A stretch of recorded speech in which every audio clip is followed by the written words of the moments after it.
All right, hello, and welcome to Monsters and Madness. This is our 31st session, and we are taking to the high seas here. Before we get into the session, though, a little bit of housekeeping.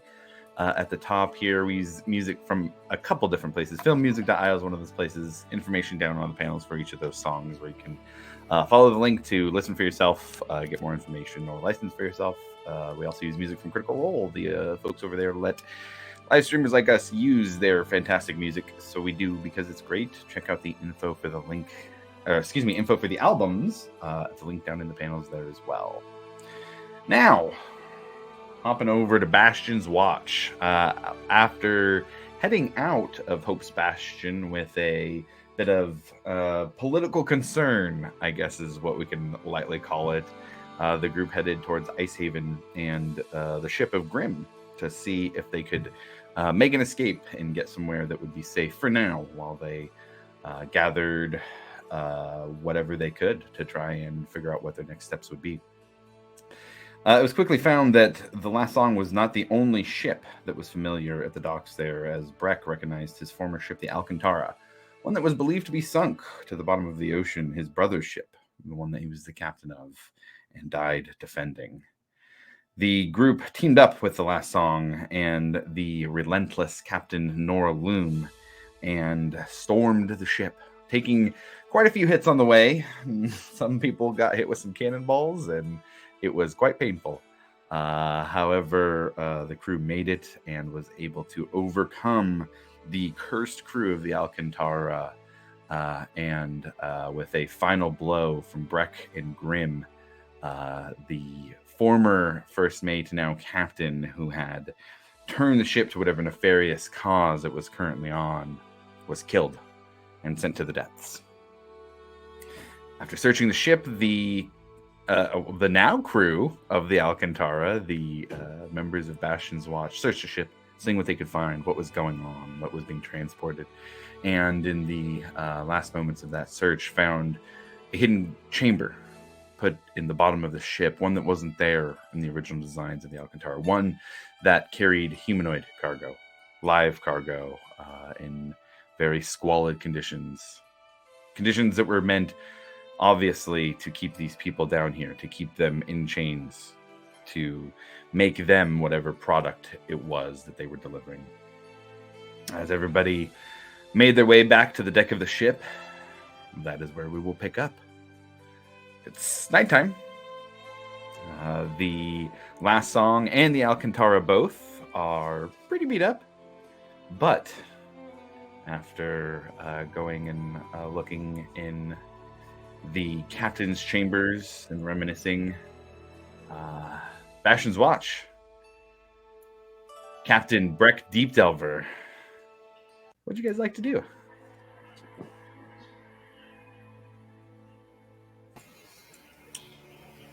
I would like to start drawing up kind of the jobs on the ship and different various positions I need filled, and then kind of posting that. But I wanted to approach Varric personally about the quartermaster position. Absolutely. Varric, you said you were the son of a shitty pirate, so you kind of know how these things work. That I do. Well, then you would also know that I need a quartermaster. And I can't think of anybody better than our previous lawmaster. Sounds good to me. Whatever you need. Thank you.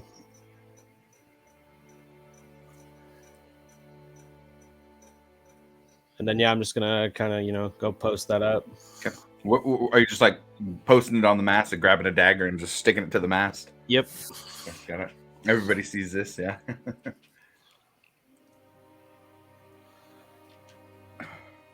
And what positions are you putting on the paper? What information about them are you including? So I sent everybody basically everything that you had sent to me. I wasn't going to put the bosun duties on there, okay, because I was gonna take care of that myself. Okay.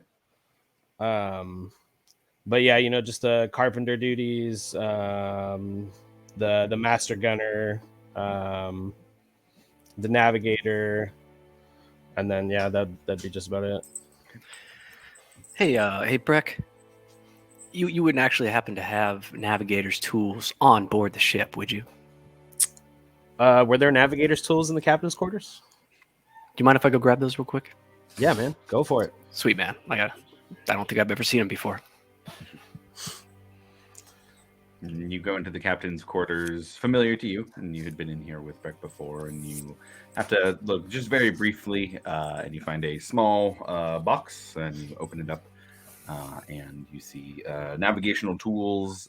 It does seem to be next to a few maps that are laid out on the desk there. But yeah, you can add I think there might be an actual kit. Yeah, navigating tools. You can add navigating tools to your equipment. Yeah, and I'm going to race back out to Breck. They still in Pretty pretty good shape. I mean, they look like it to me. What do you think? This was not my expertise, man. They look new to me. All right, well, I'm kind of excited to figure it out. And I'm just going to kind of put them on a nearby barrel and kind of spread out the maps and the tools and just try to start to get familiar with them. Yeah, absolutely. Are you like doing example charts to see like, oh, hey, let's figure out how long it would take? Yeah. Yeah, for sure. Go ahead and roll an intelligence check. And because you're using the navigator's tools, you can add your... Wait, hold on. Let me see here. So I'm not technically proficient. Cause That's what I was like- going to say. I was like, you know what? I read that description. There is proficient proficiency with them allows you, so you do not add your and in the long run, that's kind of what I'm shooting for here. Exactly, So I'd like yeah. to figure it out. Yeah, Milo's just gonna spread them out and do that, and he's just gonna start plotting Okay. random charts just to islands that he can see on the map, just to see if Okay. he's within the ballpark. Go ahead and roll a general intelligence check then. Ooh, that's gonna be a nat 20 for a 24. Oh boy. Okay. Start the day off right. If you want to, if you can add a little note to the navigator's tools, add in one success if you can just tally that somewhere or in Okay. your note somewhere. Gotcha. And you said you were just going generally for some islands that you see on the map. So the closest islands that you would see that make sense to go to that aren't north, there are a few islands around Icehaven, but you start to chart a course over to the Menagerie Coast. That has quite a few of the islands that you would be looking for. Generally, you would see that. Let's see here. You know what? I've actually already had a plot charted to him. Oh, and I just start that. Then you don't need I'd me like for to this. start Go ahead trying and to tell figure it. that Yeah, out. go for it, buddy. Well, wait, so it's accurate with that roll, I guess. Oh yeah, Okay. yeah. That roll was super accurate. Yeah. Hey guys. So it's I think, and he kind of looks expectantly at Breck. If I'm getting this right, I think it's gonna be around 26,000 miles or 2,600 miles. Sorry, and he like checks his math again. I was like, whoa, 26,000? Damn. 2,675 miles, I believe. And that's if we worked our way northward. That's going over the Neverfields glacial area. I think Okay. it would be a lot longer if we went through this gap in between. And he points to the gap between the Lushgut Forest and then the Parchwood Timberlands. Jesus Christ. Yeah, that whole. And that's the gap that would take us down through Port Damali. Yes, it would. Okay. Yeah, that's over here on the. Yeah, I mean, that on the sounds west about coast right, of going up around Wildland. north. How much longer would it be if we had to make a detour, through the Lushgut Forest? Honestly, it looks like we might be able to just park right on this this northern beach, just east of these stone cage cliffs. Would I'll put a pin on that for right now. I might have to talk to you guys later about it.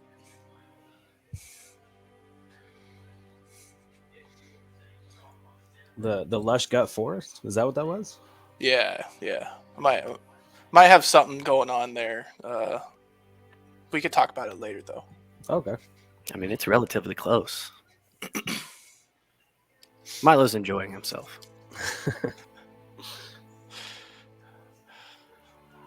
So what other duties are there? Duty. Well, I need the position of carpenter filled. That's kind of a fun one. If somebody gets hurt, you get to cut their limbs off. Yeah, that does sound like fun. Although I think I'd probably prefer working on wood a little bit more. Oh, yeah. But- I guess what you feel is more important. Yeah, I'm down for that. Never actually worked on wood, but how hard can it be, right? Just take something sharp to it and carve it, probably. Probably. Sounds about Are right. there any like saws or like chisels around? I'm gonna go see if I can find one and Sure. start like chipping at the deck and see if I can make some kind of I don't know, design in it. Sure. I would say your guys' investigations at the end of the last session were more than sufficient to already know where those are, so you can go grab them.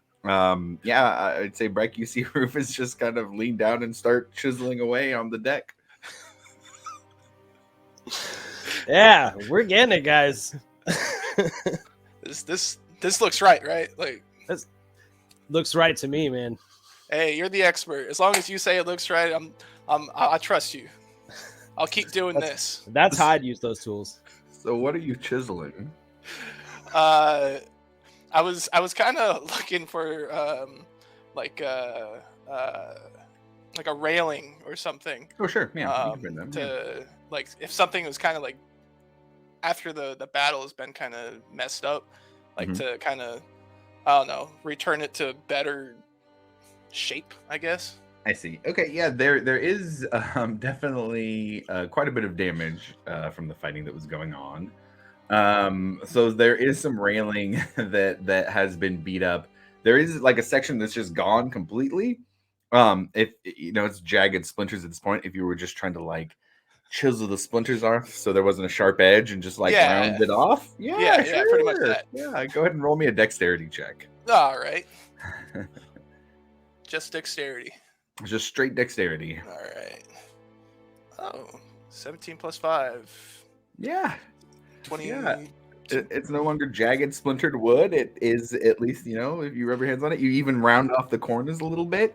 It's missing so much. So you could just like walk off the ship right there. But yeah, that little corner looks nice and rounded off. It's like Great. soft. You rub your hand on it. It's like smooth. Hey, Breck, I think I'm doing it. I'll get this ship back to where it needs to be. Promise. Just like wipe my hand on it. Oh, this is professional. That's me. Nothing but professional. On the way to being a master craftsman in no time.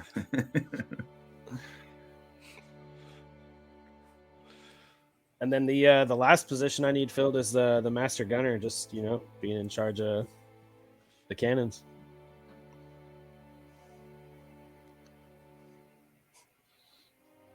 I don't want to pilfer Grim from the last song. I don't want to.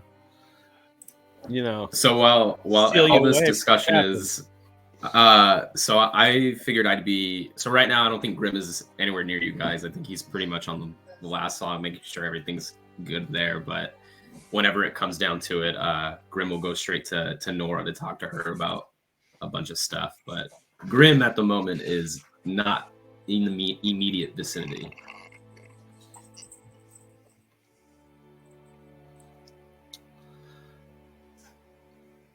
Then I'm gonna write Grim with the question mark on the paper. Nice.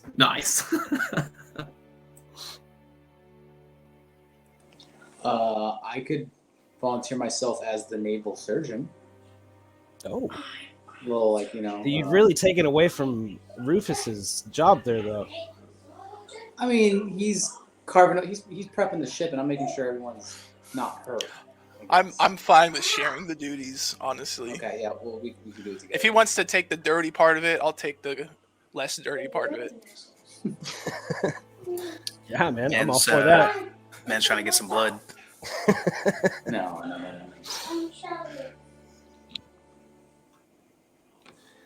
And then, yeah, I mean, with that, I mean, I'm gonna go start taking inventory of what's going on down below deck and seeing exactly kind of quantities on, I would assume, what are stolen weapons. And there's a lot. I would say, for the sake of brevity, rather than just like kind of being like, "Hey, there's 40 swords and blah blah blah." I would say, from what I listed last time, there was specifically swords, armor. There was quite a bit of black powder. There was actually quite a few like flintlock pistols, crates worth. After the session, I'll give you a full breakdown of like the full inventory of what was in the ship. Okay. As you go down there, the people who were captive down there, the last of them are being hauled up. They are being hauled up by Nalro, the human woman who you guys had spoke to before.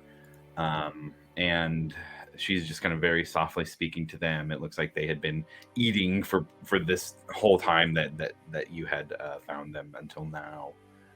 But they are down there as well and just kind of keeping to themselves a bit as everything is figured out up top. Do they look pretty dirty? Oh, yeah. I guess I would like to offer, any type of cleaning and helping them out. Okay. Nalro comes up and thank you. We've been living very, very poorly the last few weeks. Really, just anything, a place to sleep that is soft, a bit of water to wash. We're quite full now, but I think some rest, real rest, is needed. Yeah, we can provide several rooms for you guys. Thank you.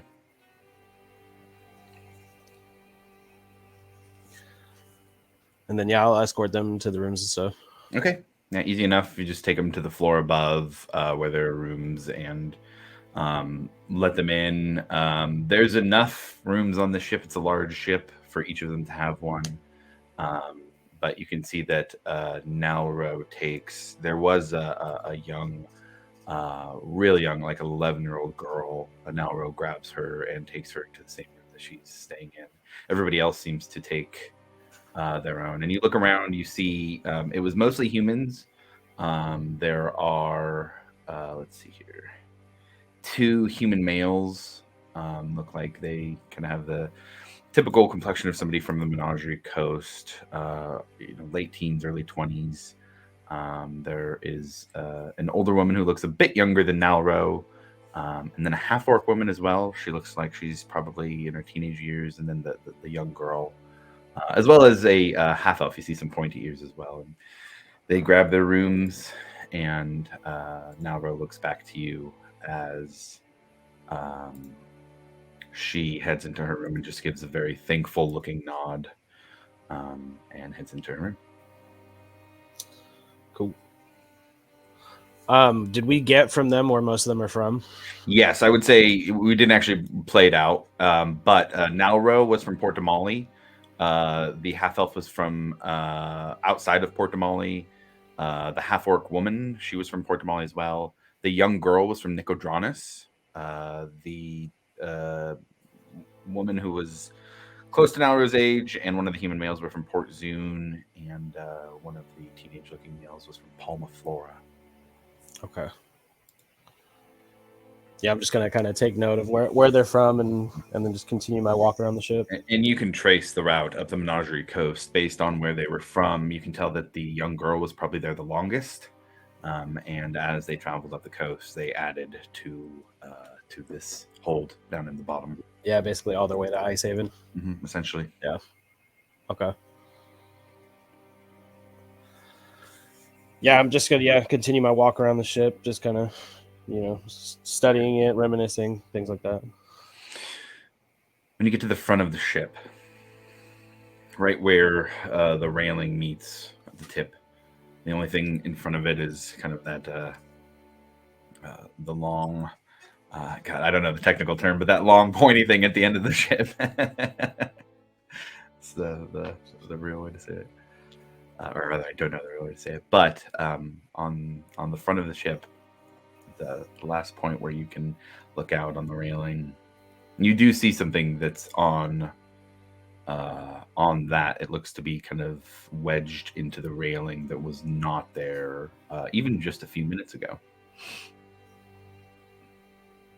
Yeah, I'll climb out there. You go out and you recognize it even just getting a few feet away. It's something you've seen a million times. The knife, Fovik's knife, that you put into his grave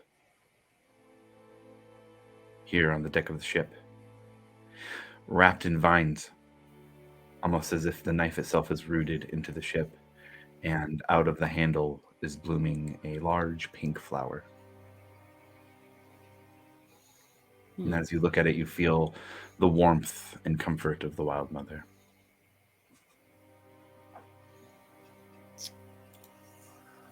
I'd like to leave that there. You can, absolutely.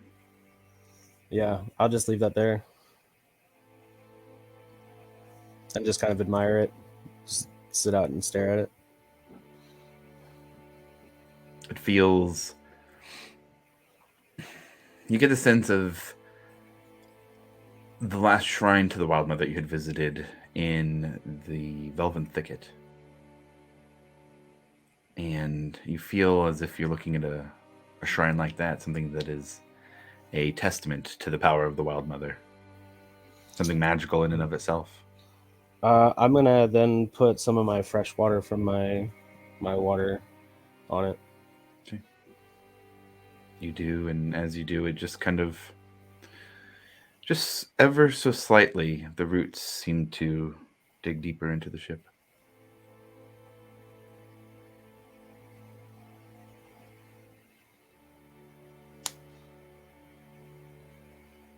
Yeah, I'm just gonna, just continue to stare at it as we're getting towed in.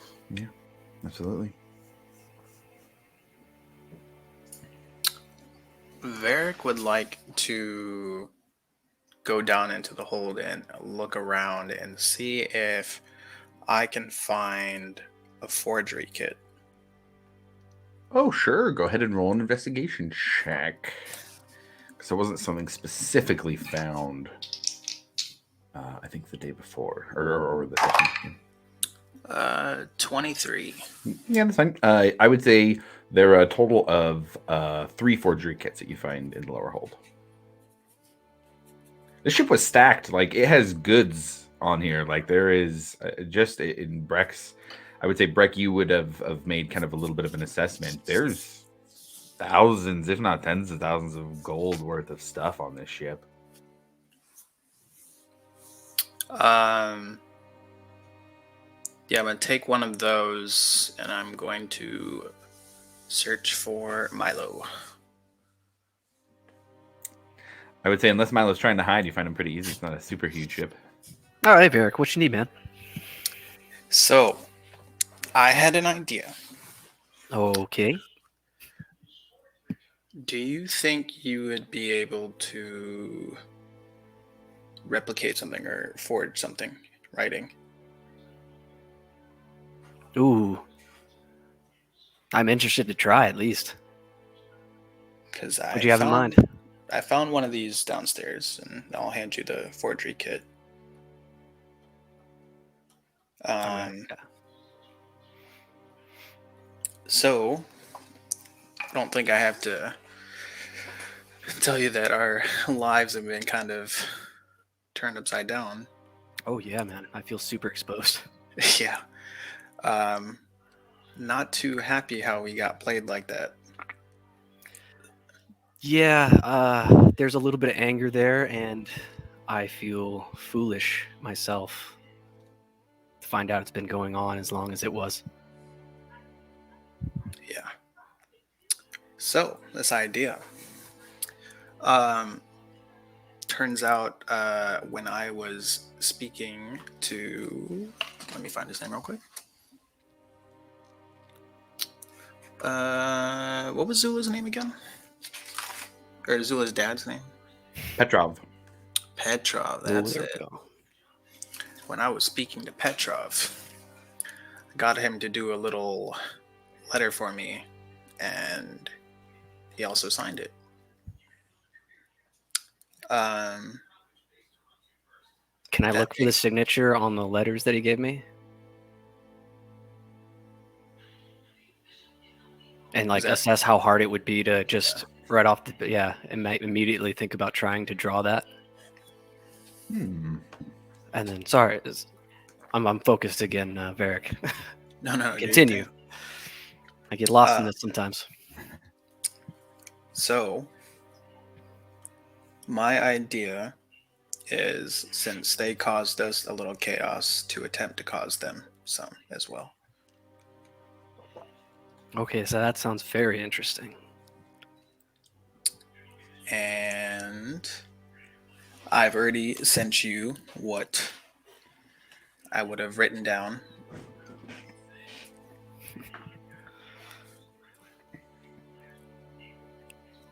So I guess it's just if you're capable of replicating it.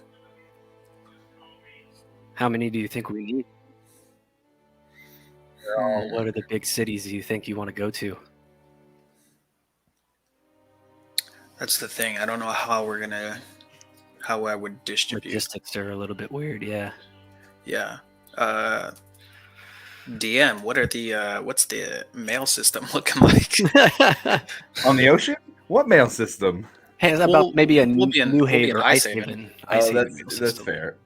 I guess I should ask, were you guys wanting to just get the repairs in Ice Haven? That is more of a Breck question. Breck, how do you feel about that, buddy? Okay. I was hoping, to get the repairs in Ice Okay. Haven. Got it. Understood. So yeah, I mean, you can send a letter for sure. It's just kind of a general like courier system. Essentially, it's nothing super robust, especially in Ice Haven. But I would say in Ice Haven, probably every other day, a courier goes to Erosa. Erosa has a bit more robust distribution system. They go out to Pride's Call and to Rexentrum. Those are the only two, just because Pride's Call is easier to go to than Rexentrum. And then once everything that gets to Rexentrum from there can get anywhere in the Empire. Varric, So tell me if this might be too exposed of an idea, but what if we sent it to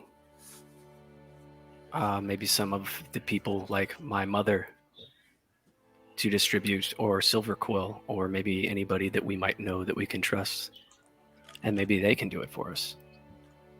Because I don't think using like a governed mail system is going to work. That's true. I know they usually suck and they fail constantly, but who knows? And I've seen firsthand how your mom can just show up out of nowhere. I think like they've got to have a subtle communication system, right? Like they've got to have it. They should be able to like pass the word, and at least get these. Yeah. I mean, we wouldn't be able to just pass the word. You'd have to physically Pick up the have- package, right? Yeah, But they could send somebody easy enough. true. Let's see how many we can do first. Yeah, absolutely. I wonder if there's a way to copy them. And I'm gonna just. I'd like to maybe use illusion, minor illusion, to almost stencil it, and then use that copy and just put it over onto a new fresh paper that I've doctored to make it look almost exactly like that paper. And then just stencil it over using minor illusion and what I do with my own stories and papers and stuff.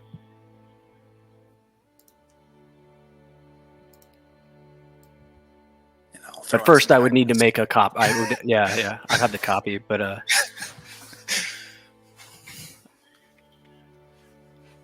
like swap words on the letter that I have and rearrange them with minor illusion.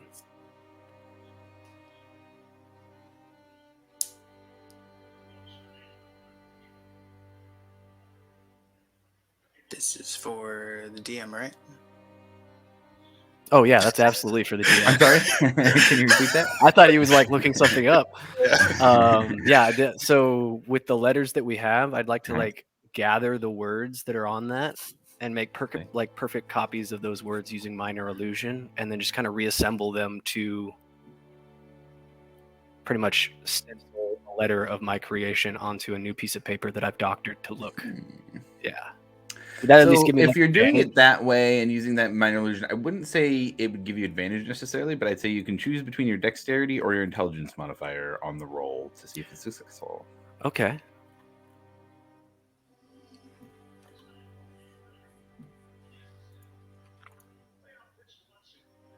Yeah, I mean, if that's what I got, that's what I got. So intelligence would be the main thing. If that's what you want to use, yeah. I'd almost want Arcana, but you know, Guidance. guidance definitely. Oh, thank you, Varric. That's always such a nice thing. Yeah, give him a weird smile. I'm used to it. Just awkward, you know. You're always touching people's shoulders. I don't know how to take it sometimes. Honestly, it's only yours. I'll go back to not noticing. All right, straight intelligence. Ooh, that is going to be a natural 11. Is that with guidance? No. Let's get the D4. Oh, I see. You said that's right. You said natural. That's a D4, right? Yes. Not gonna be much. Oh boy, 12. And then plus your intelligence bond. That was. Oh, did I not see. do that? So it was a dirty 11 then. No, it was 11. So that's 15, 16. 16. Got Yeah. it. Okay. Wait, no, With the that should have been the thing. Sorry. No, that's okay. If you rolled It should have 11, been and you have added. a 5 mod. Yeah, that was or a it. 4 That mod. was with it. So it was 11 Okay. plus 1, which was 12. Okay, got it. Okay, so with a 12, it's a passable letter. It is pretty good. To your trained eye and looking for details, you can pick out a few places where you would notice that it probably wasn't exactly right, but to most eyes, it would not have any scrutiny. Hey, Varric. Yep. Can I just take this and practice it for a little bit, Yeah, of course. and maybe later tonight we can get together somewhere and figure it out. But I'm gonna try and hone this down a little bit because that looks. I mean, look at that right there. That looks pretty shitty. Just that particular Yeah. part. Yeah, I see what you mean. It's the whys that are getting you. it's the wise man. It's always the wise, and he starts to walk away. And then, Josh, I'll send you the letter I have drafted. Okay. Cool. Got it. All right, then. So one of the other things that was going on, I think, from the last session, Grim had been helping get the large ropes attached from the last song to the Alcantara. Grim, you'd be back on the last song at this point. A lot of familiar faces around you as you kind of finish up getting things tied up. Gyarios comes up to you and gives you a huge Minotaur pat on the back and gives a gruff, "Good to have you back, Grim. We were getting a little worried that you had gotten into trouble that you couldn't get out of when you didn't come back." Come on, ye of little faith, my guy. And I'll give him like a big old, like a little kid hugging his dad hug because he's so freaking tall. Oh, okay, all right. That's probably enough sentiment out here on the deck. Captain was asking for you if you want to go talk to her when you're done. Yeah, I'll make my way. I appreciate you.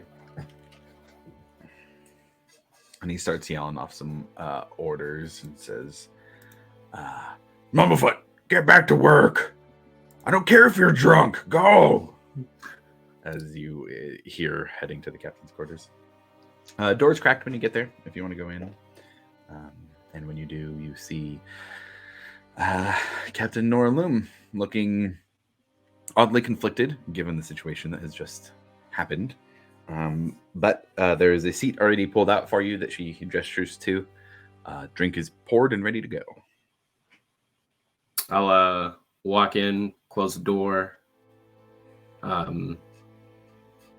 give her like a good like, just like a sigh of relief. Not more so like not like a sigh, but like just now that it's over and I know she's okay, I'll like take the cup, raise it, and just throw it back and sit down. She grabs a pitcher and pours. You see the dark red color of the wine that she's pouring for another. Well, that sucked.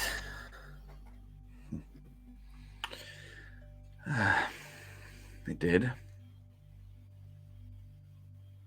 Are you okay? I'm not sure. I'm okay now. I'm not hurt, at least. I am worried. Worried about... Speak your mind, Captain. What's next? Well, that is a discussion that I don't think either of us are going to like. Yes, that's usually how the most important conversations go. I think this will definitely be the second hardest decision I've had to make. But this is starting to become bigger than I thought possible. Because I fear it's not just the assembly that's behind this, but other powers that we've unfortunately had to run into. And if that's the case, then if there's even a chance that they're involved, then I have to follow that thread and I have to cut it. I've spent too long running away from them, running away from him. And if he's involved, then I have to stop it. I'm tired of being connected to them. I'm tired of looking back at my past self and living with regret day after everything that I did. And I think I finally found a way to make up for those sins. But in order to do that, I think my journey's leading me off the ship for a while.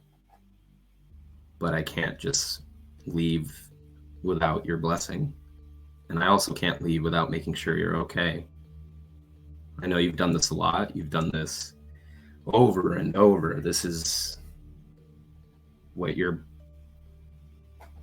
best at, but it's not what I'm best at. I don't know who I'd be without you, and I don't know who I'm going to continue to be without you, but I didn't think it was going to come this soon. But with your permission, I think I have to embark with this group, and I would like to become a member if Captain Breck would allow me. I haven't talked to him yet, but just a temporary member of the Alcantara. Think of it as a loan from the last song. She's uncharacteristically quiet and straight-faced. You seem a bit lost in thought as you're speaking. We found survivors underneath the Alcantara. And I think you and I both know where they were taking them. There was kids down there, Mother. Some just a little bit older than when you found me. I don't know if they have anything to go back to where they were taken from, but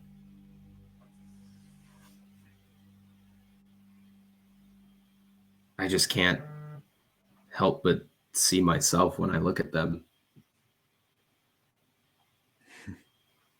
And everything they've been through, everything they were gonna go through. if it wasn't for some no good dirty pirates to come in and save the day. Well, if no good dirty pirates were judged on their actions instead of their reputations, maybe this world would be a bit better place.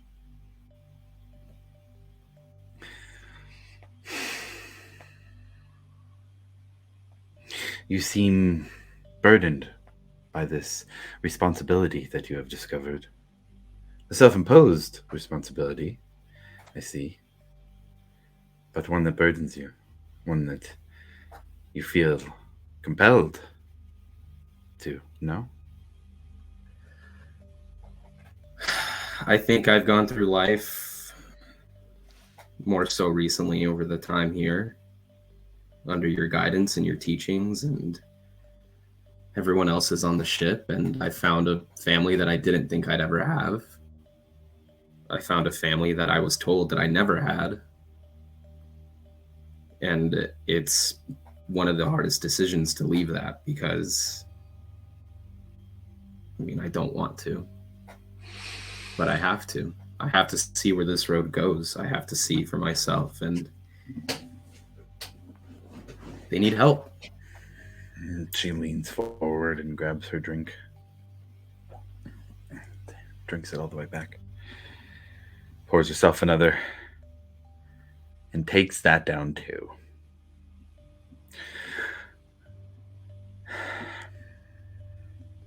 Forgive the silly question.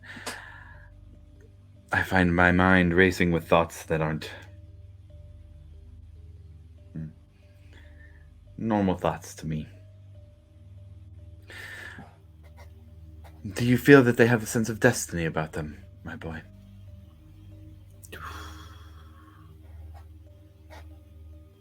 Well, some of their destinies are very, very clouded, and I don't know where their path leads. But one of them just probably accomplished one of the biggest feats of his life. He just redeemed his entire brother's ship. The Redeemer. Captain Breck Deep Delver. Sounds pretty good. It does. What a way to rewrite that history for that ship. As for the others, there's still information that's still coming in, but more times than not, in the short time that we've been together, they've fought alongside me, and you can tell a lot about people when push comes to shove, and so far they've done a lot of fighting and a lot less running.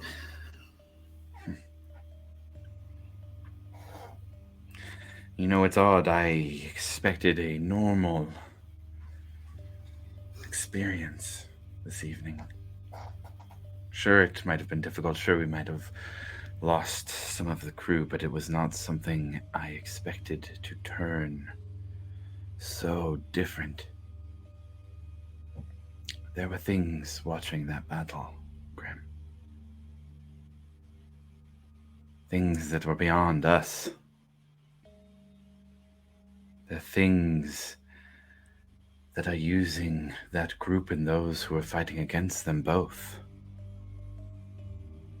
I'm not a religious woman. I have never been one to kneel to gods who claim dominion over us. The sea is my god. The sea is my passion. And that is what I serve. Freedom. Freedom to go and be whatever you want. And the Alcantara story may have a beginning to it that is different, but its story is still being written. As is yours. And my greatest regret in life is not telling you all of your story.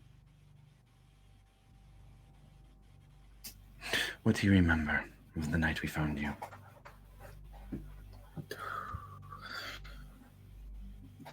Being cold, lost,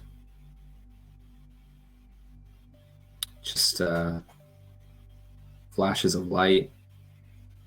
It was really, really hot at one point, and then cold, extremely cold. I don't think I've ever been more tired in my life. Then I woke up and I saw a woman standing over me, telling me it's okay. And a big ass minotaur also weirdly telling me it's okay. But apart from that, those are the only memories I have of anything. I was so young. I don't think I was even speaking yet. The night that we found you in that wreckage was not simply happenstance. Not simply us coming upon a floating baby, a floating child. We saw something in the sky that night. Lights coming down from the sky. Shooting stars that didn't just stay in the sky, that came down to Exandria. Most of them were in directions we could not follow, but one was in the ocean. One was near to us.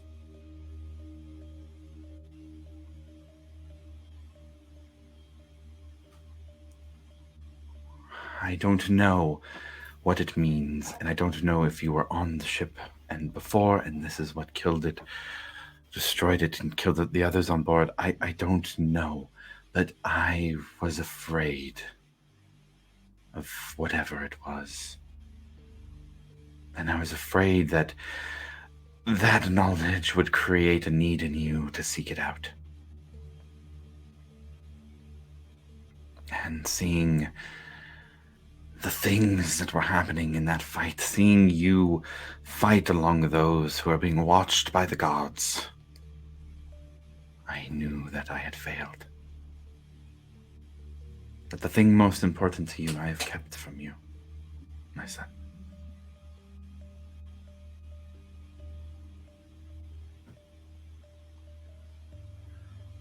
Are you saying what you saw today was the same thing you saw the night you found me? No. I'm saying I have not felt a sense of destiny. The destiny that I felt the moment I found you. Until this night. That whatever extraordinary origins you have, you were meant to be fighting along them on that ship.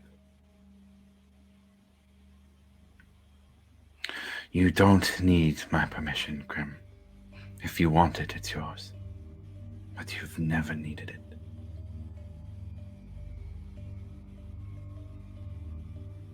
If there is something to answer to, it is a higher power beyond me.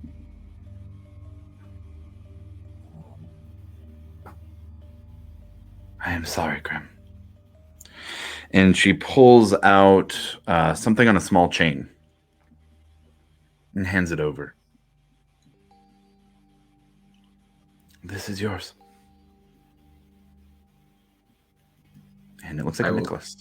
I will take the necklace and inspect the hell out of it. It is geometric in shape. It seems to have a circular ring around it's a spinning cube, and there is a ring attached to the chain, but the cube and ring spin on their own. They seem to be held. So the way that there's a ring on the chain, and then there's two pieces that go around it. In between that is where the ring and the cube are spinning. And inside that, there is a small blue circular gem, very tiny overall, but enough that you can see it's faceted. Was there any like symbols on it? Anything at all that I've seen before? There does seem to be some etchings on the edge of the ring. It's hard to tell as it's spinning pretty quickly, but you can tell they are there. And she says,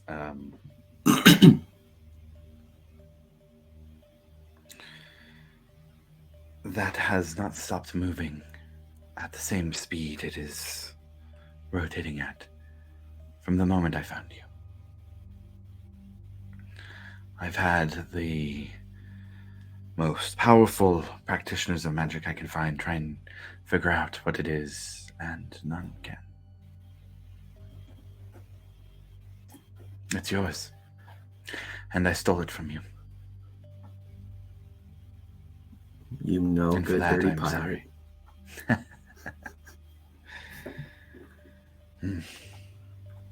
I will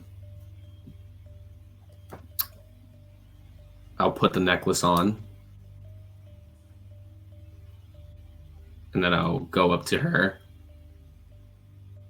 and I'll just take her by the hands and I will tell her, you have absolutely nothing to be sorry for, because you have saved me more times than I can ever pay back. You have put me on a path that, whether we knew what it was or not, has turned me into what I hope to be, a better person. Because had it not been for you, then I'd probably be dead. Or worse, I would still be chained to this thought or this figment of imagination of this world wanting to just somehow get rid of me and continuing to be poisoned by that son of a bitch. If he's behind this, I swear to God, I'm going to kill him. To whatever God I have to swear to, I will kill him. Because I've seen what he can do, and somehow, some way, I just have this gut feeling he's involved. They're always involved. In some way, it's just always fucking them. If they and Darkto have allied, then there are not many in the seas who could stand against them.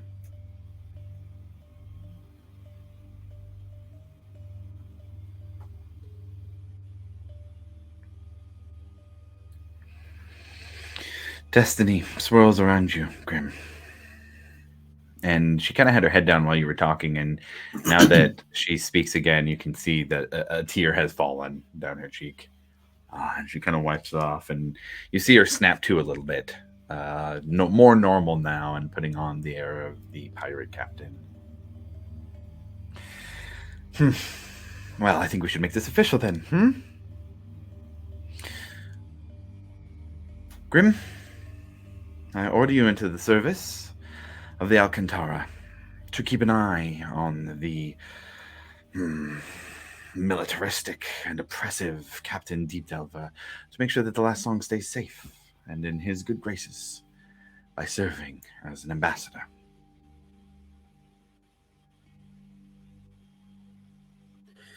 As you command.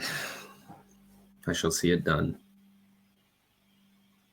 As I stand up, I'll give her a kiss on the cheek and the biggest hug. And I'll just tell her, I'm coming back. I promise I'm coming back. I will come find you again if you don't.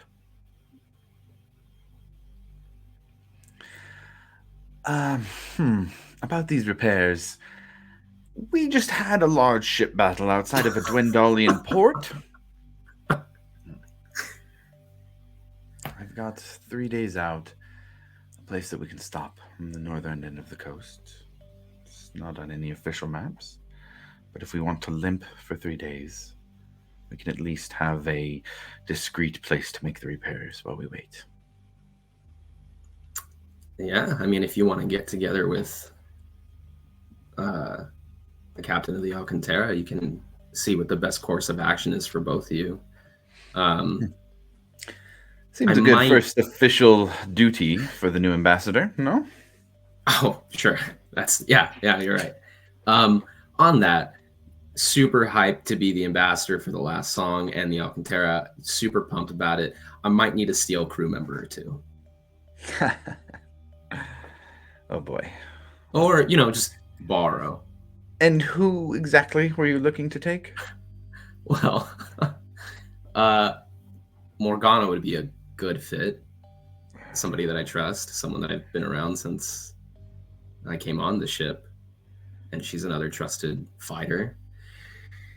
And I mean, I don't want to take all your muscle away, but Solgar would be a pretty good addition. We do need some big dude to.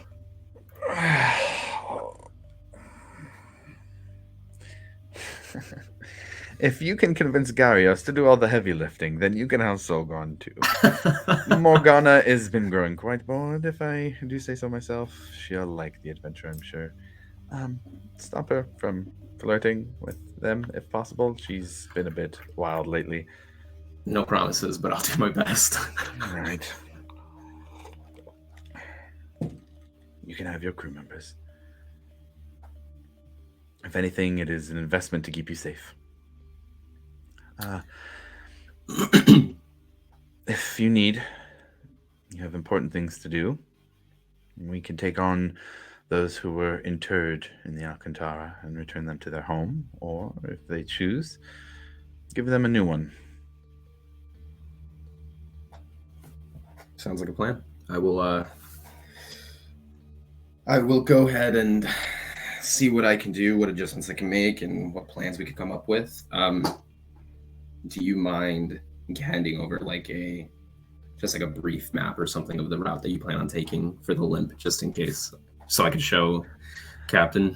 Unless you want to just keep that up your sleeve. Of course I do. We will take you there. It will be perfect. It will be in 3 days, so long as the weather stays the way it is.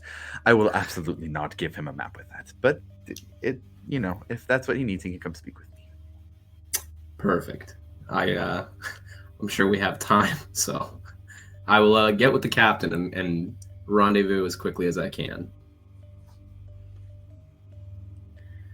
And then as you leave out the door, she gives one last kind of sorrowful glance and says, "Good luck, Johnny."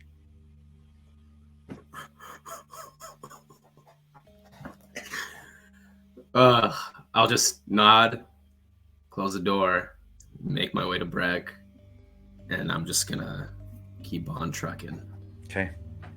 We don't have an actual set up way for you guys to go deck to deck. So if you want to just tightrope across the tow cable, I'll or do the tow rope, some. you're a rogue. I'll just have Solgar. Somebody just toss me over. It'll be fun. Yeah, there you go. Yeah. There you go. Got it. But you make your way back to the deck of the Alcantara, where everybody's at.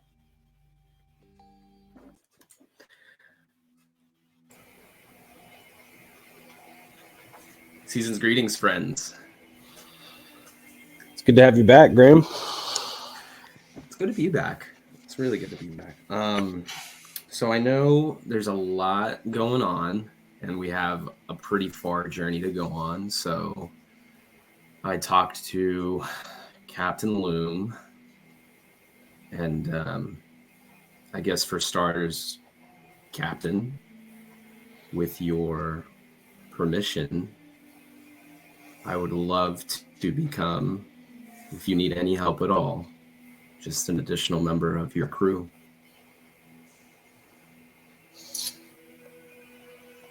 Actually, Grim, I would prefer if you became a member of Bastion's Watch rather than just a member of the Alcantara.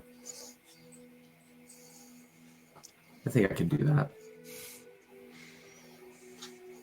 I would love to. Thank you. Is there any alcohol on the ship? I'll pour everybody a drink. I'm sure. Barrels of rum. Captain Nora has a couple of plans. She has made me an ambassador to extend with the last song, so I will be kind of just playing both sides, but I'm yours as long as you need me. But with that, first order of business, she does have some sort of a plan. She says we can either try and make those repairs and get as quickly as we can and go, or she knows of a very secret, very hidden, very nice spot to make repairs. However, it's a 3-day journey. I don't know where it is. She doesn't tell me, but she says it's not far-ish. 3 days, we can limp our way there and be safe, make repairs, and then go on our merry way. She has also offered to take on the survivors of the Alcantara and take them to wherever they need to go, whether it be back to their home or whatever home they wish to have going forward. But I will leave that up to you. I have no reason not to trust Captain Loom. At this point, it's just a matter of, do you want to fix the ship here, or do you want to fix it to where she thinks is best? I think it'd be 3 safe days is a lot. to fix it where she thinks is best, because we do have the Cerberus Assembly kind of on our shit. Yeah, I agree. I will. She'll lead us. She'll pretty much lead the way. We'll just be towed and talk to the survivors, see what they want, and go from there. But I think we should definitely be up and ready to go pretty soon. Also, I have 2 people aboard, or 2 crew members on the last song. I know one of them would for sure love to come along. She sailed with me as long as I've been on the last song, and I trust her with my life. We've fought together side by side, so she would be a good one to have on board in case we run into any trouble at the very least. And if worse comes to worse and we have to leave the ship, at least we know it's left with someone we trust. And then I could try and get another hand on deck, but he is kind of the muscle of the last song, and it would be kind of hard to take him away. But if you need it, I can try. I mean, I think we've got plenty of muscle, but I mean, any help on the crew is an addition. We're shorthanded as is. Perfect. I will. I'll ask around. I'll see how many people I can snag from the last song for a little bit, and then we'll go from there. How good would you say the last song's navigator is? The last song's navigator? Yes. Fuck, DM. Who the fuck's the navigator? Yes, so that would be Zusamir, the half-orc. Oh, yeah. Pretty good. Right, Pretty good. Maybe we could talk to him, see what you need. Well, is he particularly good? Can Milo he would like to maybe map out a chart? Can he tell me what this means? Yeah, hey, we've got time together, Cool. so All right, if you want me to that'll help. introduce you to Zusamir and, have him look over some of the stuff, maybe hand you some tricks of the trade and help us out as much as possible. I know for sure I cannot get him because he is a pretty integral part of the last song, but Yeah, at absolutely. the very least, we'll with the 3 days that we'll have coming up, at least we'll be able to pick their brains, get as much of a game plan going, and then go from there. Yes, brain picking. And I'm looking like Milo looks down at the maps and like up at the sun and squints and very confused. Yeah, I mean, that way's north. Wait, what? I was gonna say you would be very confused because it's nighttime then- and there wouldn't be a sun. Stars. I thought the stars did something, right? They do. Hey, I they can do tell you things. which ways north is. I can help you with that. When he pointed north, like you see Milo look down at the paper and starts scribbling something out, and then like rewriting a whole bunch of shit. Rufus, I just wanted to. You said I remember North. You don't just remember North. You remember everything that's happened within the last 30 days. You know the exact time of day it is, and you know each of the cardinal directions, no matter where you go at any time of the day. So just to let you know. North. And that way is east. That's south. That one's west. In case you couldn't figure that one out. I hate you. Sorry, I'll go back to my woodworking. No, come over here and take a look at this. All right. What do you want me to look at? yeah, I just start going over the maps with him and stuff like that. I will. Yeah, I'll report back to. So I'll just hop back and forth. I'll let Captain Norrell know that we're down for this little 3-day hike, as long as it's safe or whatever. And then I'll talk to Zusamir when I can, introduce him to Milo, and have Zusamir kind of go over all the stuff. Hopefully, it's all spick and span, and then I'll try and convince. I'll start with Morgana. I'll see what she says. Okay. I'll see if she's really that bored, and then we'll go from there. So as you get on the ship and move to talk to her, you see she has a bag over her shoulder and is like, when are we going now? Doing it? Or we just? Wow. You think you just come along and not even what? You think this is just a free ride wherever you want to go? She just moves past you and just grabs her bag, all her clothes on. She just jumps off the side and just dives into the water and just starts swimming over to the Alcantara. I'll just yell overboard, "Don't take my bed!" Fuck you! She yells. She's swimming. And then I will, and then after that, I guess that was easier said than done. Cool. I will talk to I'll talk to Zusamir I'll talk to Zusamir and then Garios after. Yeah. Zusamir gives a gruff Grim, hello. Zeus. Can you look over my friend's stuff just to make sure we're going in the correct direction? We're towing the ship. Yeah, but after we leave, we're not going to stay with you guys forever. Oh, I see. Also, I'm leaving it a bit. So whenever you have a chance, I know we're towing the ship. We'll be together for a little bit, but I just thought I'd pick your brain for a little bit before we get going. Do they have booze on the ship? We have booze everywhere. Do they have booze on the ship? 100%. I don't want to drink our booze. If I'm just drinking here and I'm drinking our booze, do they have booze on their ship? Yes, I think that's a secret recipe. It's a family recipe. You're gonna love it. You're fucking lying to me. I can see that you're lying to me on your face. You know what's crazy? I'm really not lying. He does brew his own beer. Go ahead and roll a persuasion check. Oh, shit. Here we go. Do it for Milo.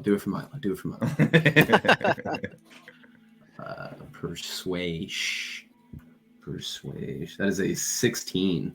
16. With a 16, he says, fine. But you have to send him over here. I'm not going over there. Tell him to bring his booze, though. Got it. At least a bottle. Got it. Copy that. Thank you, Zeus. Love you. Bye. That's all I did. And then last one, I'll go to Garios. Okay, got it. Grim. Dad? Sad to hear that you'll be spending some time away from us, but the captain's proud of you and what you've done. As am I. Sir. Wow, you're learning to show emotion. I'm so happy. Don't get used to it. Well, I just want you to hold on to the fact that you're proud. Just hold on to that feeling. You have it in the palm of your hands and just hold on to that because I need a favor. Can you spare Solgarn for a little bit? If not him, because I know he's pretty integral, I could also take Mumblefoot because it's Mumblefoot. I'll give you Solgarn if you take Mumblefoot. Got it. Will do. Thank you. No, thank you. And then I'll turn around, smack him on the ass, and then just head out. As you do, he just like straight elbows you in the back of the head. And that's it. And then I'll report back to Captain Nora and tell her, hey, we're good to go. Let's freaking skedaddle. Okay. She sets off, and the Alcantara starts to be towed. Before we actually go anywhere. Sure. Hey, Varric, did you want to at least get some letters out through Ice Haven to our people first? Yeah, we can practice this and maybe send them out later, or they can send somebody. But we should probably at least make contact, right? Yeah, for sure. So, before we would leave, I'd like to draft up. I'm going to draft up a letter, kind of explaining the situation to Zarm, Zinnia, and Silverquill. Okay. and I'm gonna put those under illusory script, and then I'm gonna send those guys out through the mail. Got it. Are you just flying back to Icehaven? Yeah. Go ahead and roll me a stealth check just for. I'm gonna go ahead and do invisibility actually too. You can While go I'm ahead flying. and roll it with advantage then. I think I have that spell slot still. I do. Sweet.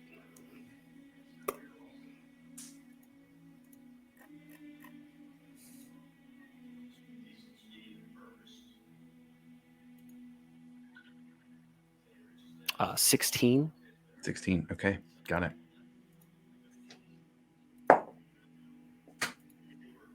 Okay.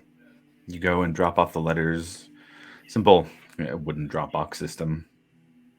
Standard mail carrier stuff. And head back to the Alcantara. It has started moving a little bit, but you've got plenty of flight and you're quick enough that you catch up easily. Okay, cool.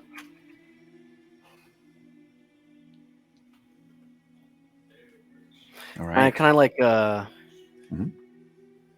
tell me if this is fair, but like just be sly about explaining our situation. I no way intended to map out every single detail in the letters, but Oh, yeah, I would saying like, say, hey, we've got these things, we're trying to get them out to other cities. It might be of interest to you. Okay. You know, when you can make contact with us, when we can, we'll make contact with you. Sure. Easy enough. Yeah. Not saying much, but saying, Yeah, trying to be sly, putting that information in the illusory script. I would say that's fine. Yeah. you Just wanted to definitely be do clear since I rolled a 16. that. Okay, got it. All right. So with that, as the last song begins to move, it pulls with it the Alcantara. As the Alcantara pulls up its anchor, I would say it's nighttime now at this point. There are chambers enough for everybody if you would like to take a rest, or however you would like to start on this nighttime bit on this 3-day journey through the frigid depths. I think once we're all settled, I would want to go talk with Ekamos Okay. one-on-one. Absolutely.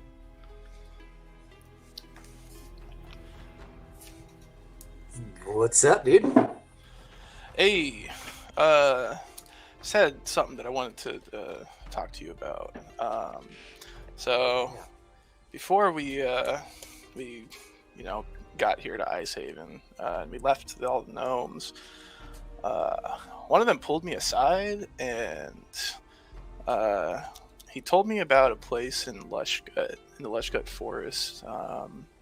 Told me about it was like a community of people, individuals, that I guess to his understanding, they seem to get a hold, an understanding, or a mastery over lycanthropy.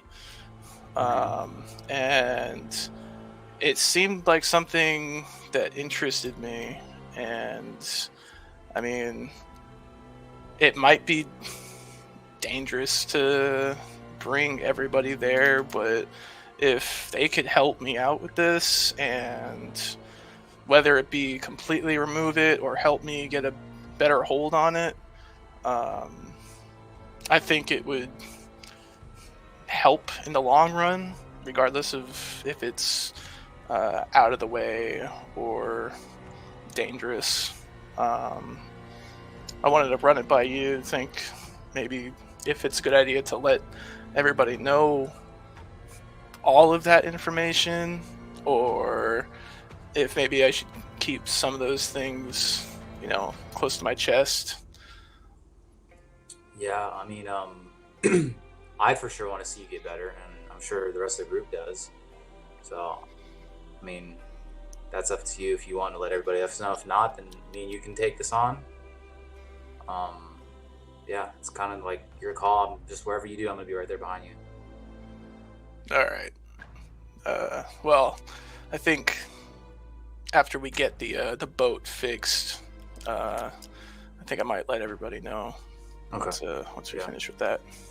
Yeah, I'm sure. Like I said, like the rest of the group would probably be more than happy to help you with what you got going on. So, yeah. Cool. Just don't want anybody, freaking out. No. I mean, I've seen it firsthand. Grim has, so, and I'm pretty sure everyone did when you did what you did on the beach. So I'm sure they have a good idea what's going on. Yeah, but I mean, sometimes I don't have a full. Sometimes I don't have a full control over it, and I don't know. There was points where I felt like I might have attacked one of our own, but luckily I was able to not do it. Right. But I think us getting there sooner rather than later would be better in the long run. Yeah, for sure. Yeah, man, I'm with you. All right, cool. I appreciate it, man. Are you doing Yeah, good? no problem. You all right? I'm pretty messed up, so I need to get in some sort of stasis here in a bit, and yeah. Yeah, sorry about I'm not doing too well. Sorry about letting you go. Oh, I got no. hit by a cannonball, so that didn't feel Yeah, so and great. I'm pretty sure I smacked the water and went unconscious, so. Hey, at least Yeah. you don't breathe underwater, right? Yeah, something like that. I guess. All right. Yeah. Well, I'll let you rest then. Alrighty, bud. Appreciate it. I'll see ya. All right. And I'm gonna just walk out and go back to my room.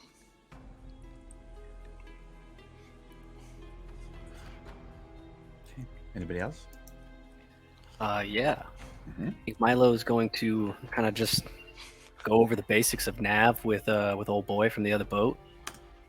But once he gets back to his quarters or wherever he's sleeping and stuff like that, he kind of sits back and still see me. And I'm kind of tired of this now. I think I gotta take a break.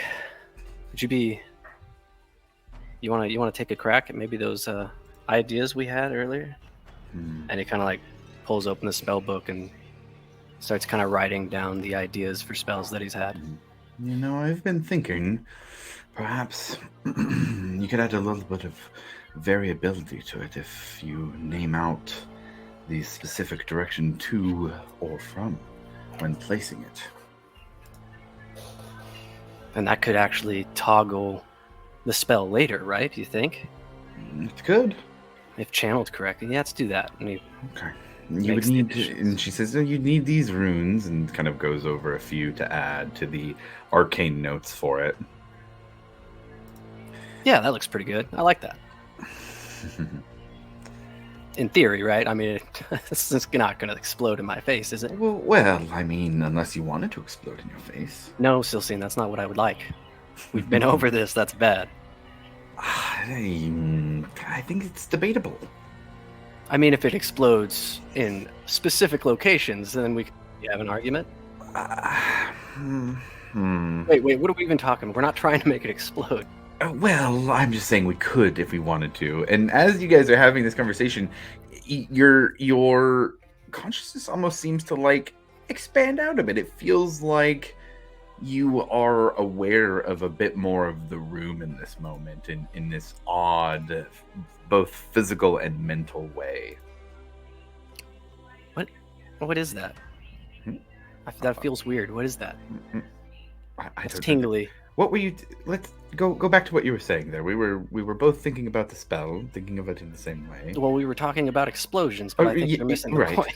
Yes, and you're against them. I still don't understand why. And as you two are kind of going a little bit more, you can kind of feel your consciousness expand out a bit. I am going to try and focus on the terms of the spell we're creating and try and channel that towards what we're doing. Okay. Go ahead and give me, this one will be an Arcana check. It still feels kind of funny. That's a 22. 22. And she says, no. You just need to see it from my perspective. And just kind of, you feel this, almost like your vision is being pulled out separately. And you feel it move over and lock into this space. See, look like this. And it's almost as if you're out of body looking at yourself. What is this? What am I seeing? What? How? No, this is fine. Just look and understand. Fine. And as you look, you can almost see that from this perspective that Silcine has drawn you to, you almost see this ripple that causes these two-dimensional writings in the book to have this magical slow pulse up and out. See there? Do you see that? Oh shit. Yeah, I do see that. Oh, okay.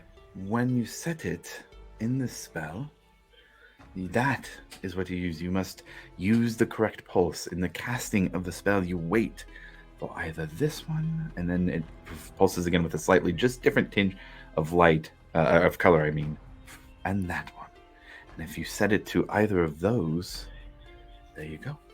Then that's the switch. It's just all about the frequency of it. It is. Just oh, and this is awkward. Do I snap back into my body?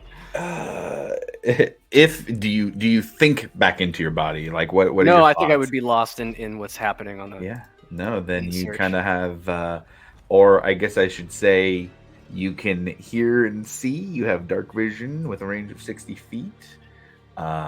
You feel your regular consciousness and mind back in your body, but also feel this as your spectral mind. I think at that point I might notice maybe my hands on the table next to the book that we're looking at, and then I'm gonna follow my hands up to, I guess, my own face. Yeah, it's weird. It's like insect vision where you're seeing different things and your brain is trying to put it together. It's kind of breaking a little bit. Your brain is kind of breaking a little bit in this moment. What do I look like? Well, as a DM, I would say, well, what do you look like? I mean, I guess I have my hood down. There's a poncho. I have all the rings in the face and the ears and stuff like that. I guess my eyes would be like glowing blue, but with like runic codes circling the irises or where the irises would be, and they're going outward. Yeah. And then, yeah, that might be like the only defining feature. Cool. I like it. But I'm gonna kind of like, and then like flip back to myself consciously. And then what do I see? Then I think that's what I'm most curious about. back to your consciousness, you see that the spells look kind of normal on the page still. She says, a bit more. We're almost there with that one. And what I'll say is DC 20, 2 more successes for the first spell of your choice to be created for the ones we talked about. Sweet.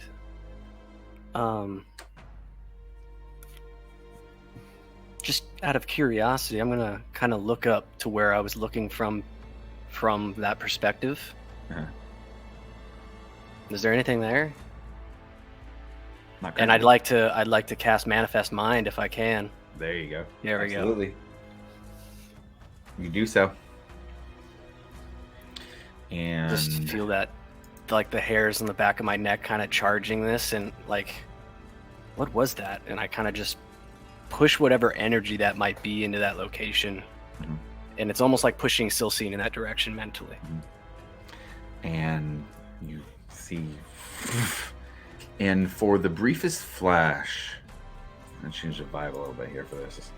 For the briefest flash, you see this elegant elvish woman, just light, not physical, just illuminated in just bright blue light, and then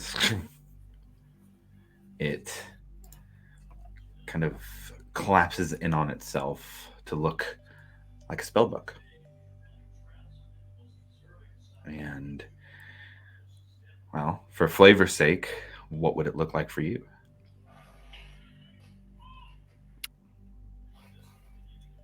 I think that it would be.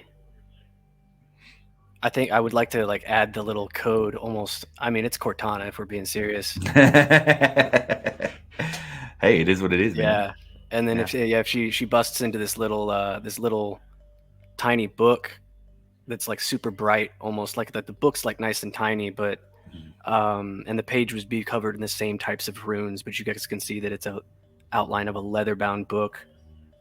But it's so bright at that small size that it's almost kind of like just a glowing dot, like a glowing ball about the size of a, I don't know, like a large grapefruit.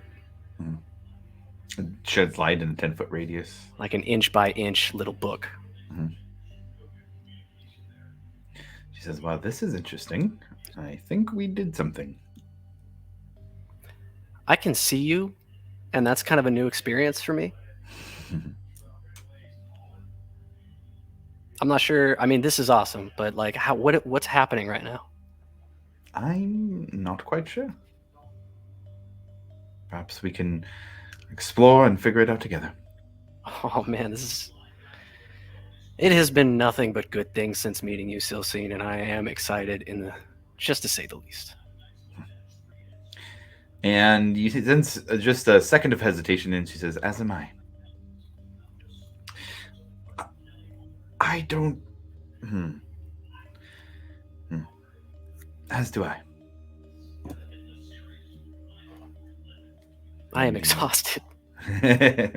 Sleep. It's been a Sleep long is day. a necessary component of magic." Are you just gonna hang out here, and do you want to just continue? I mean, it's kind of you anyways, but do you want to leave the book open? You want to work on that for me for a little bit, or Sure, leave it open. I'll see what I can figure out. let me know if anybody comes by. I don't think I'm going to be waking up from this one. Will do. Thank you, Silsing. Night. You just see the pages kind of flip over and turn.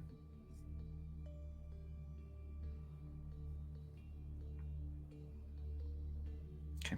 Everybody else resting for the night? I was gonna meditate for about an hour and then Okay. And then go to sleep. Give me just a general wisdom check for that meditation. All right. It's gonna be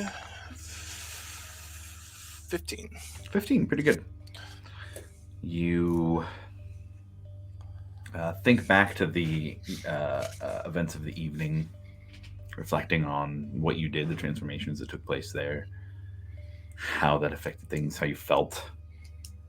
And you think back to the past, your time in the Cobalt Soul. Your mind starts to wander. But it's successful. You feel in control. Absolutely. Sounds good.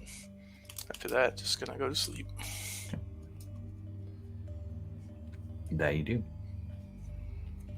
Oh, actually, before that, I want to look around the room just to see what there is. Sure. The basic rooms, they have it's a small cot-like bed. It's not huge or super comfortable. There's a little storage box at the bottom of it.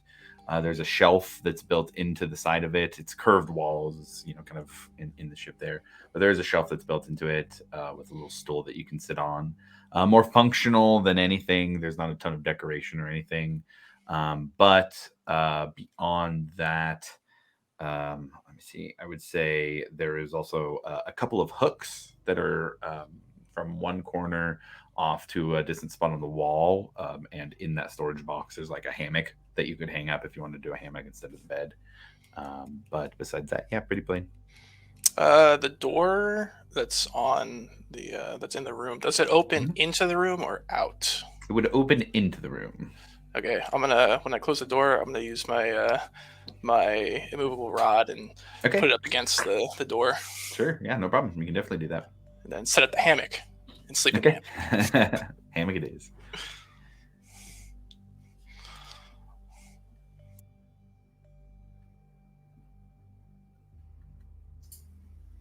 Varric is gonna grab a random assortment of weapons from downstairs as well as Sure. armor. Okay. Going to bring it back to my room, and maybe for just a little bit of time before going to sleep, just kind of work at breaking down stuff and trying Okay. to just fiddle with it, try to learn a little bit, learn how to make some. Try to get as much information or get the hang of trying to put some stuff back together. Sure. Or not. I would say for that, without having like a forger or actual smithy here, Yeah. go ahead and roll me like an athletics check. This is gonna be more strength based. That I can do.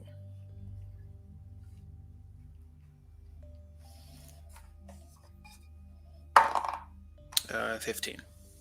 15. Okay, got it. Yeah, you spend some time.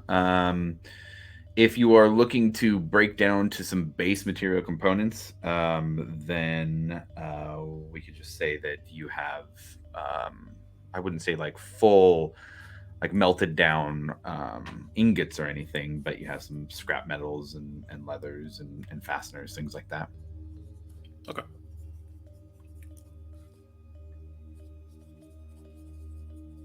And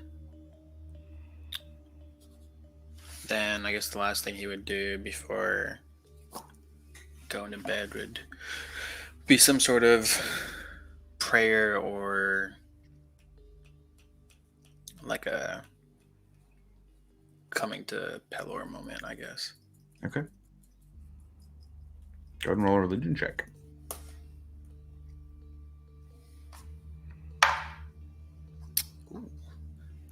24. 24. Wow, that's quite good.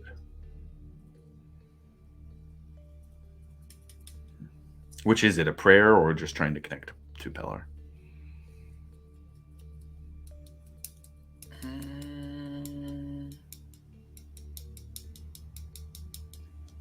Probably just a prayer. Okay.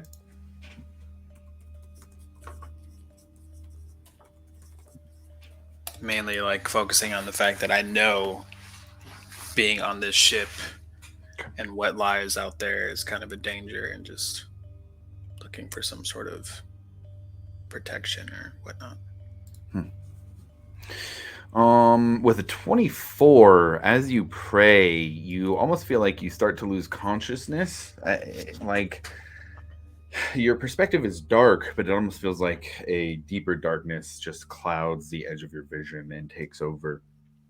And almost as if you move to a waking dream. Not a dream exactly, not in the same way of feeling like you're in the world, but you're watching something. You're watching a different world with elements that are the same, but you stand on a very barren landscape at the top of a mountain, looking out over a vast, vast landscape. And you look and you see two large figures, one golden armor, no actual physical head, just a bright light as its head, with an impossibly bright light extending out from it. And you see next to him fighting a large feminine figure, large, full-bodied, wielding a viney whip. And you see them attacking these giant monsters, bigger than anything you've ever seen a living creature take the form of. Elemental in shape. This particular one spewing lava all over the place. You see this large divine figure wrap their whip around it and send out a green and purple energy. You hear this grating roar that sounds like a mountain being scraped across a continent come out from whatever this beast's form. And you see this figure whose head is made of light, knowing it is Pelor. You see it lift its hands, and the light turn impossibly bright as it takes a spear made of light and stabs it down into this creature. And you feel the strength and power of not just Pelor in this moment, but also of the Wild Mother. You feel something coming from that viney whip that is attacking this giant creature, running through the ship beneath your feet. beneath your knees as you kneel here in prayer to Pelor.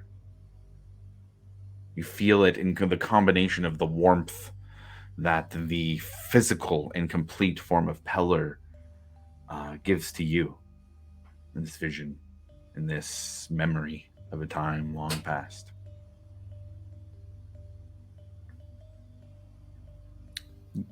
Do I know about the calamity and all that? Yeah, oh, for sure. Okay. Yeah.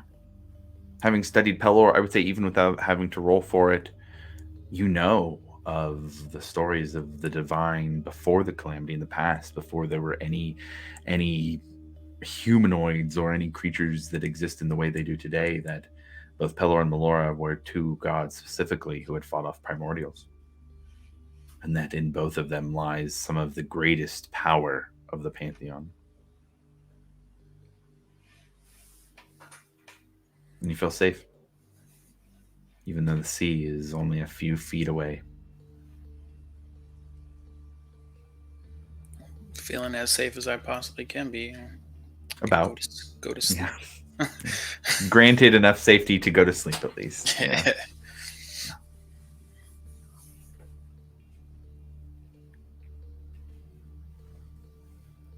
All right. Everybody else resting?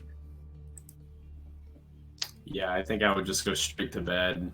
I would just stare at the necklace and like inspect it up and down, like just ingrain it into my head, and then because I don't really pertain to any sort of deity or god or anything, I'll just like hold it to my chest and stare at it until I fall asleep. Okay, me too. You don't know what it is, and it reminds you of nothing, but it feels comforting, like holding a child holding a security blanket. It feels like something that has comforted you long before you even knew that you were you.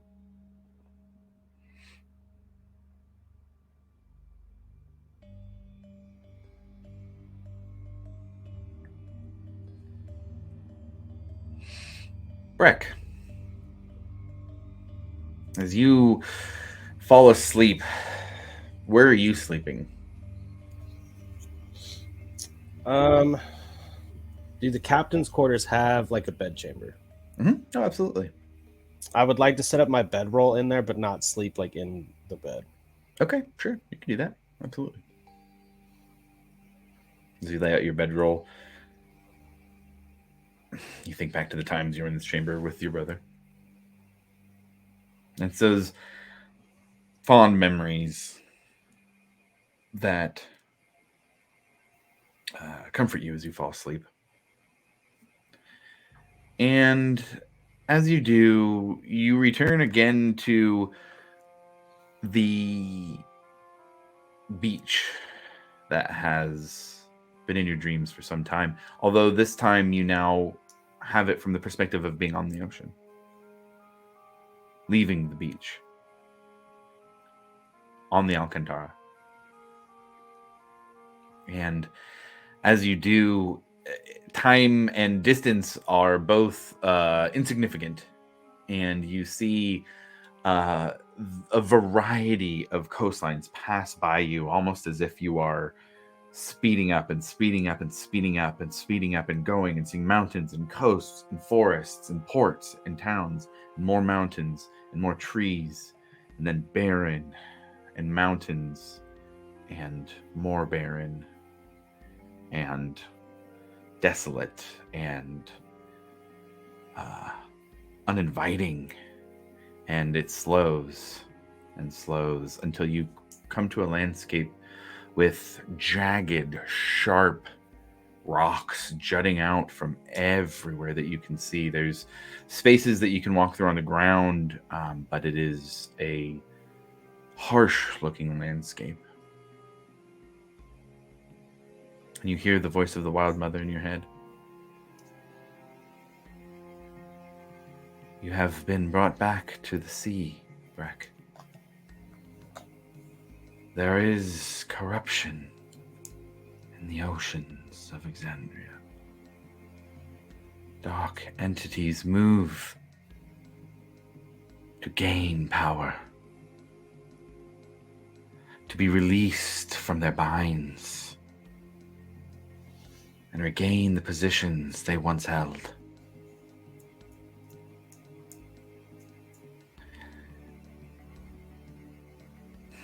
My power grants you strength, but against darkness, sometimes darkness is needed. You look out over this barren landscape, and you can feel your vision start to shake.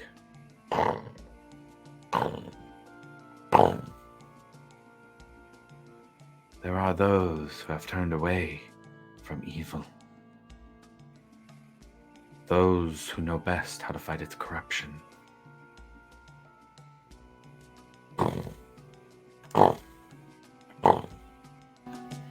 And you see a horned figure off in the distance. You're not sure how far, but you feel every step resonate within you. And after about 2-3 minutes of watching this giant figure move closer, you see it. I'm going to drop in the Discord chat here an image of what you see.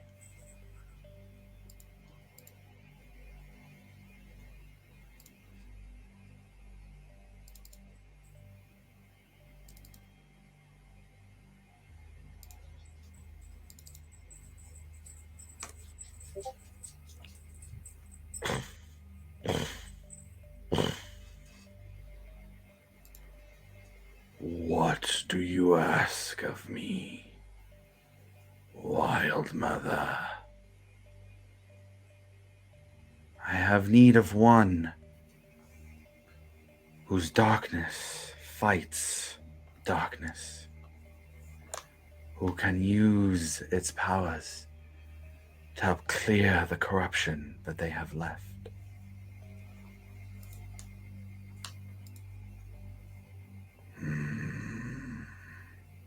And you see the eyes turn from off in the distance directly at you, Breck.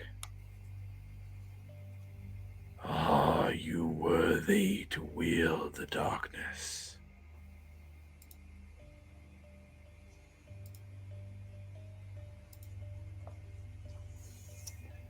If this is the path laid out for me by Melora, then I shall walk this. I believe I am. I am Naviask. I come from where demons hail.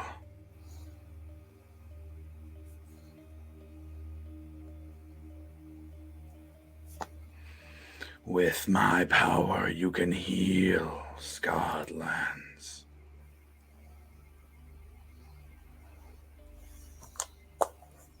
But in doing so, you will answer to me. You will do my bidding when I ask of it.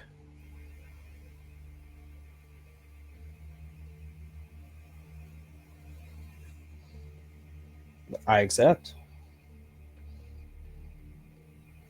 Then make my power your power. And takes this large whip made of light and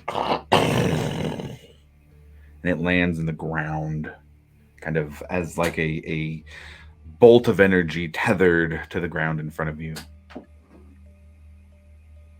Reach. Take it and confirm our bargain.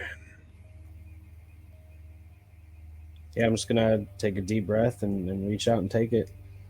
And as you grab it, you feel like an electricity run throughout your body. A dark green and yellow energy coming from Naviask into you, and you feel magic that you have never felt before. You feel a darkness in you.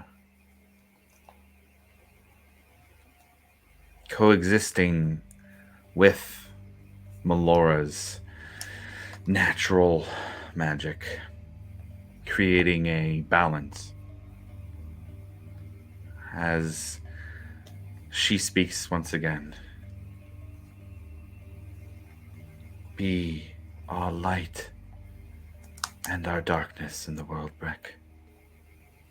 Face this corruption. Cleanse Exandria of the dark powers that are trying to take it over.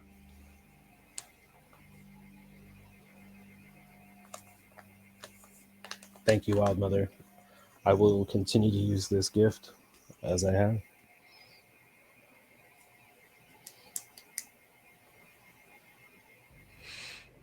And with that, the ship starts moving again.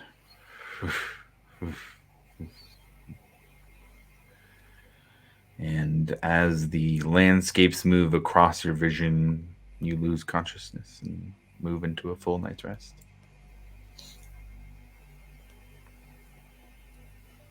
Akamos.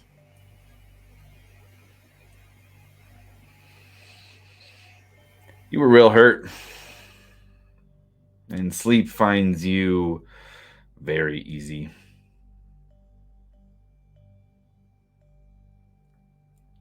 Although it is not a dreamless sleep. Pelor visits you this night as well. And you hear his deep booming voice in your head as he begins to speak. I can burn her out of you. But you must face the past to do it.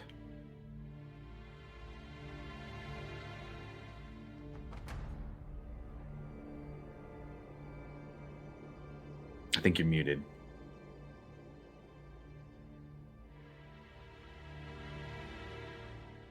Oh no, we lost him.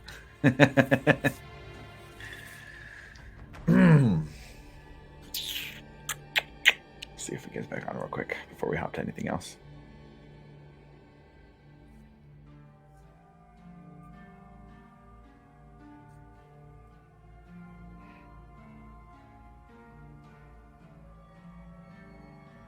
For the record, the other four of you have a good night's sleep. Hey. Love to hear that. Needed it. Pretty nice.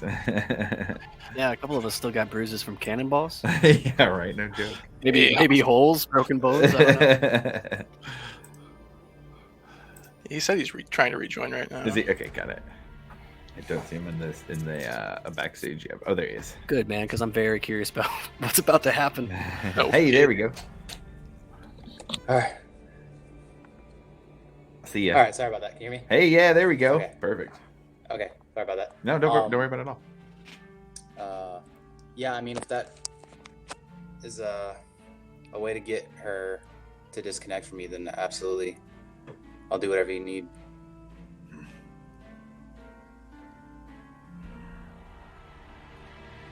And you feel a fire burning inside of you.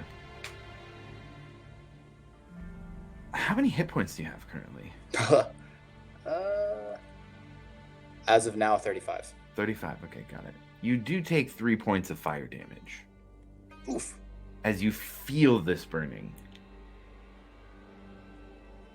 And it stays with you as you snap back to a past nightmare.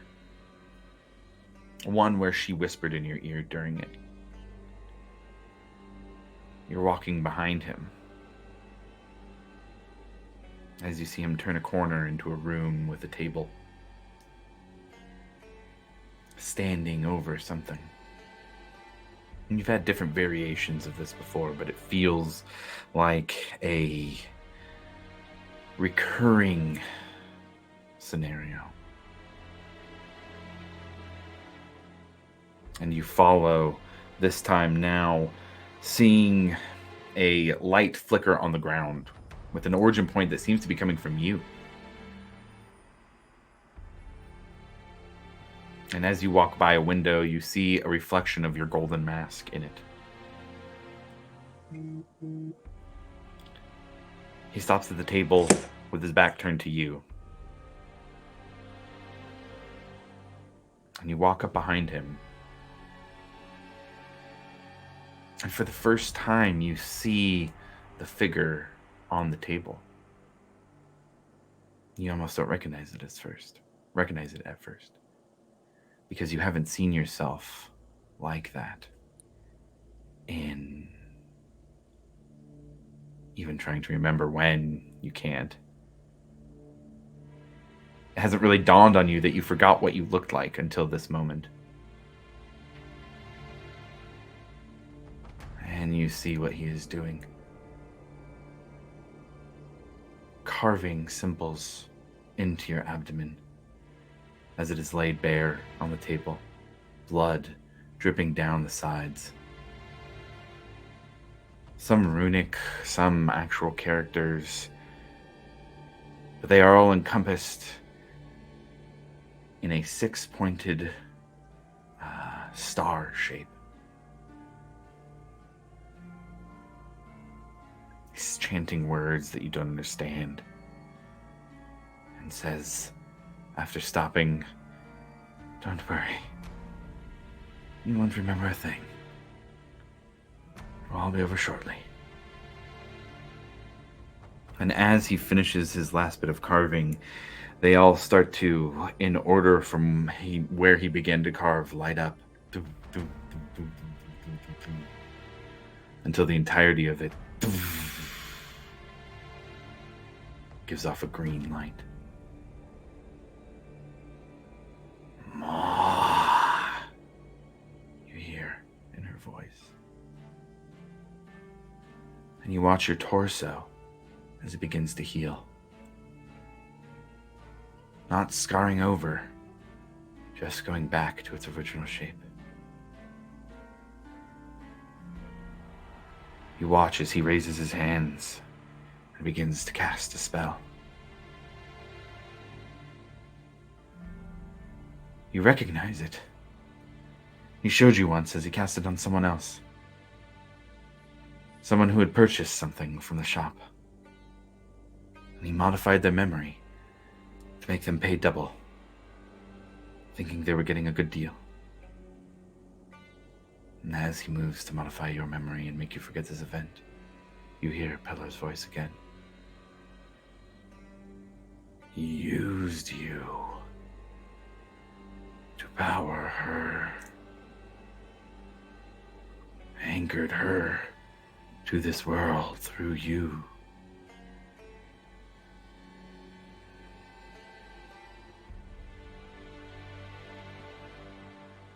What will you do? Well, with that evil, it has to stop somehow.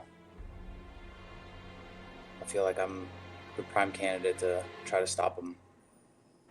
Her evil will give you the power to stop as well if you choose. There is a rot inside of you. Your life keeps her tied here.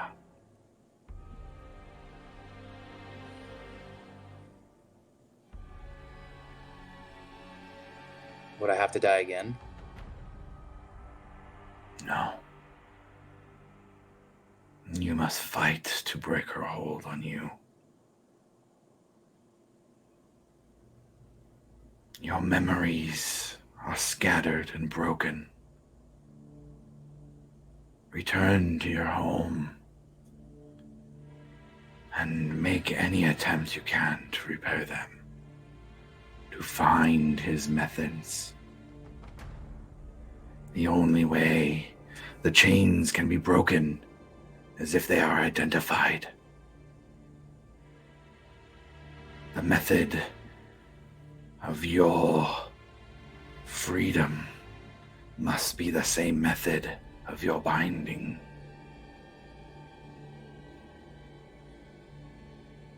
Recreate your memories. Discover the root of his power and knowledge. And cut her from this world before she cuts you from it. You have given her great power. Power meant for gods beyond the divine gate. Her power grows stronger now. It will spread if unchecked. You are its cause, Ekamos. But you can also be its demise.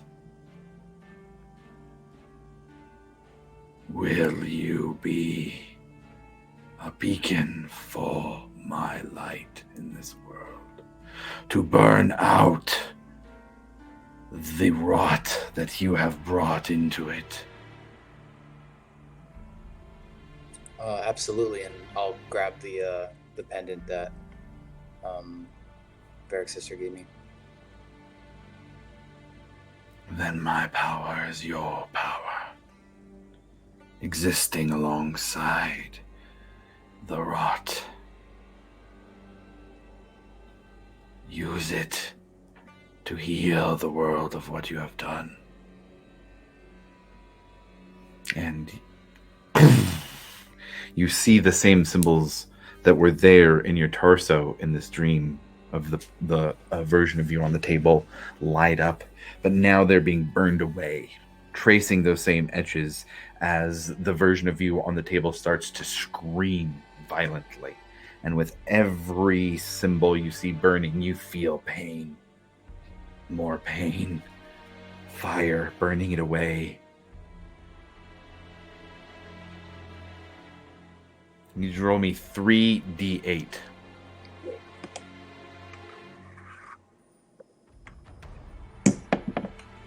Grab my blue desk here.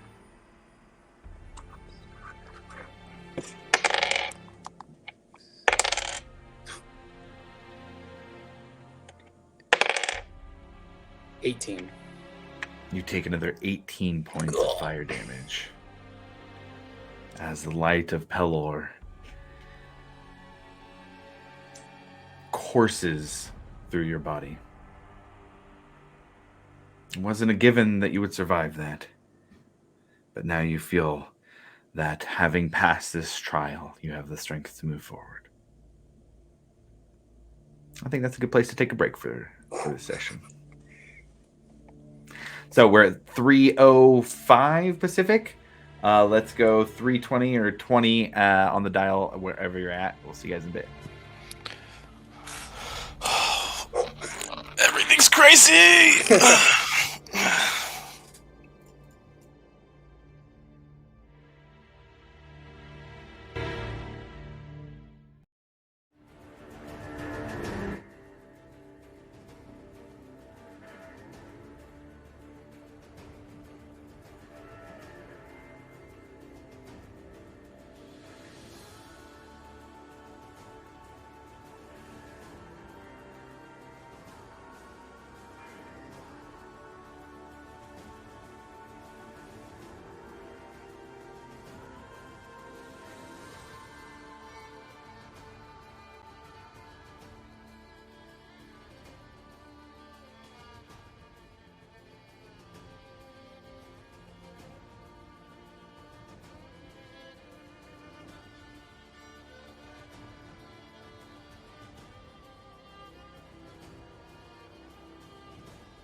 My mic still working? Okay. It's fucking iPad shit, man.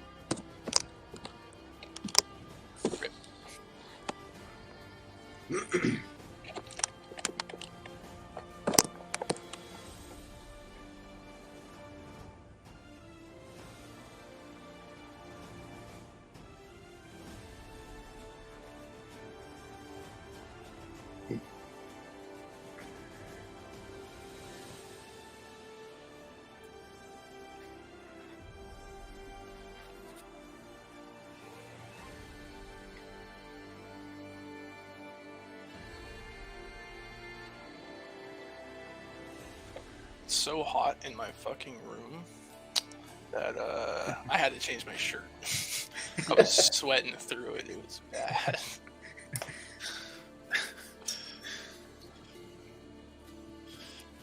My computer gives off way too much heat.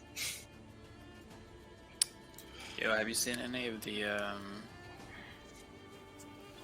Unearthed Arcana that they've been doing for Monk?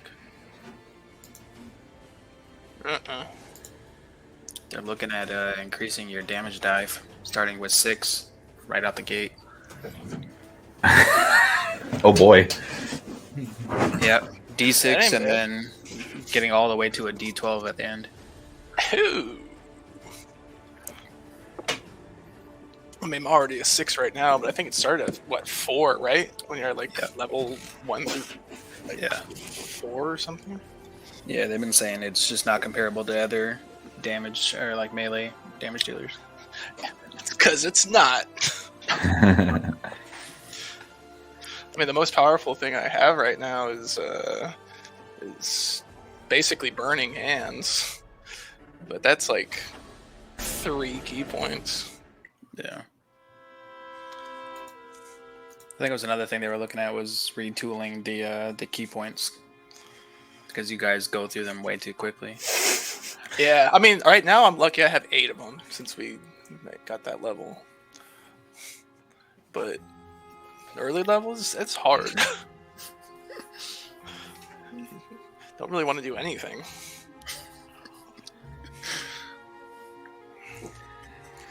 All right. So, hopping back in, we are, well, everybody can mark a long rest if you haven't.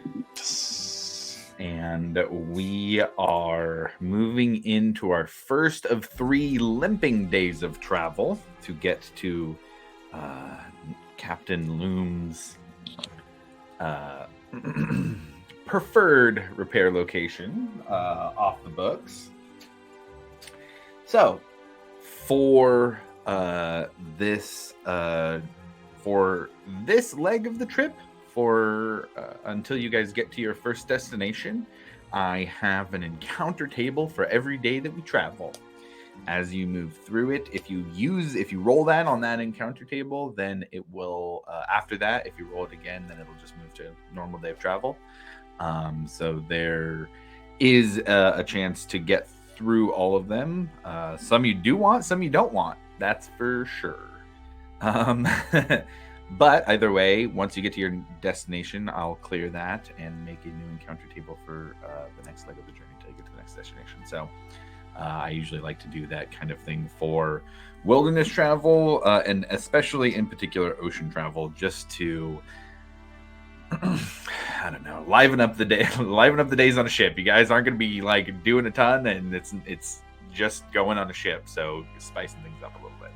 So with that being said, any given day, then anybody wants to grab somebody for a conversation or work on something. Milo, you were working on a spell. If you want to, at the end of a day, say, hey, I want to do this for that day. Or, Grim, you want to talk to Rufus about XYZ, just call it out while we're on that day and we will stop and do that. Otherwise, I'll just keep moving through the days so that we can get where we need to go. Because I want to, spend as much time on that kind of stuff as you guys want to. And if you just want to start moving toward the next place, then we can just go through and do it that way. But I think it'll kind of naturally play out as you guys decide what you want to do while on the ship. So, first day of travel, I'll open it up to you guys. Let's go ahead and have somebody roll a D20. Eric. Did you say Varric? Yeah, hot rolls. Hot rolls. He, sure. Quick question, by the way. I believe is one thing I wanted to check.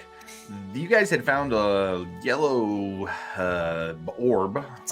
Yeah, so I was going to have a conversation with Varric about that. I was going to Perfect. ask about that. I'm jumping the gun then, so I'll just let you guys. I was actually going to bring that up since you said we could have a conversation. Perfect. Well, let's do the roll, and then I'll just open that up to you guys from there.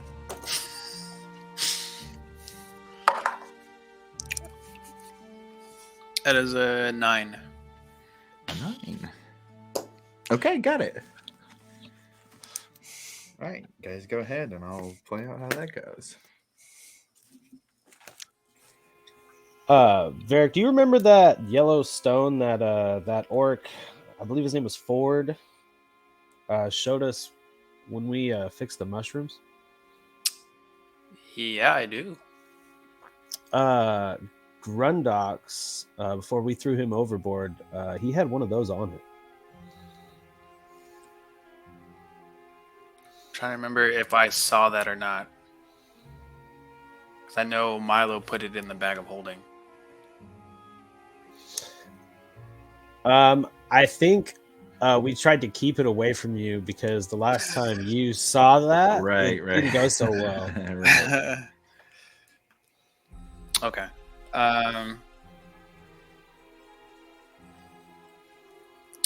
Where is it? Well, it's in Milo's bag. We should probably But, keep it there. Keep it there. All right. I was just wondering because I know that orc seemed pretty like attuned to handing it to you, so I was just curious if that meant anything to you. I feel like when he brought it out, it was more of a test, if anything. Okay. And luckily, I passed it. But there was a temptation. So, it's probably best to keep it away from me. Who knows? Maybe we can, if we run into him again, maybe it's something he'd be interested in. Okay. All right.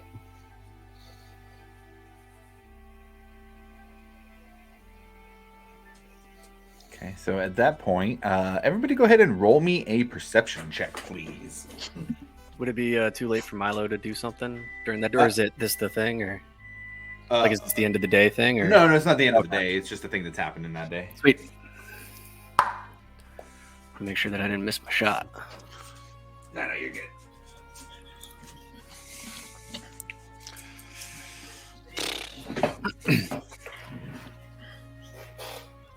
Rufus with a 13. Ekmos 24. Ooh, nice. Yeah, 14 for Milo. Dirty 20. I got an 11. I got a 12.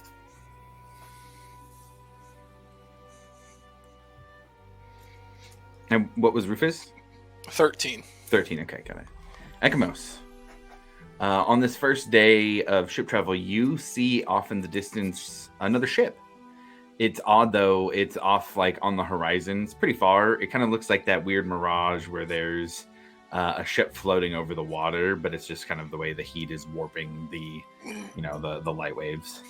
But you do see it off in the distance. You see it pretty well. Is there any, like, key features on it, or is it just like a ship? It's a standard ship. Yeah, it doesn't ring any bell for you. It's far enough away that you can't see anybody on it. But you know, this perception check was just to see who spotted this, not necessarily, you know, a difficulty of how far it is. But you can see a name on the side. It's the Shouting Squid. Shouting Squid. Hey, be like, hey guys, we got a ship on the horizon. Yeah. How far is it? Oh, pretty far away, and it's like Far. turning away too. It looks like it's going the Okay. other direction. Do I know anything about that ship? Go ahead and roll a history check. Not good. Okay. 4. Nope. 4? No, haven't even heard of it. What a dumb name.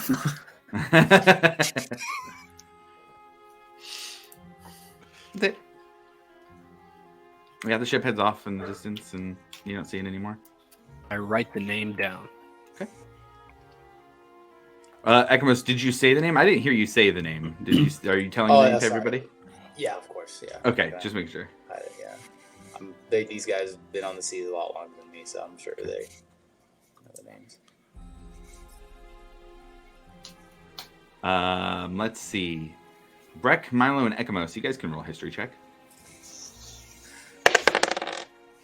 If he's saying it out loud. It's gonna be a 13. Okay. I got a 5. Derek, you can roll a history check too as well. Yeah.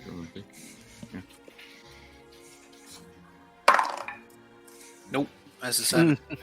What about me? I have proficiency in that. You do. There was a specific reason I was talking to them 3, and unfortunately, you were not involved with that. I know things.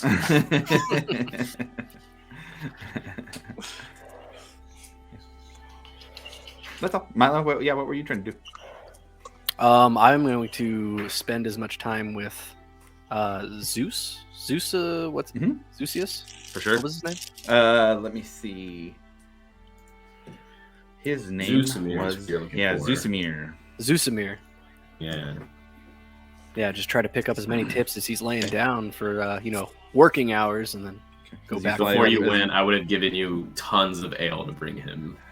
Oh yeah. So my plan for that was to use floating disc and just bring it over to him, and then just plop it down in front of him. Okay. Like He sees you do all that. Perfect. Come inside. Bring all that. And you guys spend the next couple hours going over navigation stuff. He gets wasted drunk. By the end of it, he's just fucking like slurring his words. Yeah, the fucking compass is so stupid. It's just a little twirly thing. You can just fucking eyeball it, and it's gonna be about the same. It's different, but it's about the same. It's whatever. I feel like the laid back drunk knowledge that he provides Milo is probably more effective than the stubborn rule bound. For sure, yeah. In this case, go ahead and roll. We'll do an intelligence check with advantage because you're getting his drunk knowledge.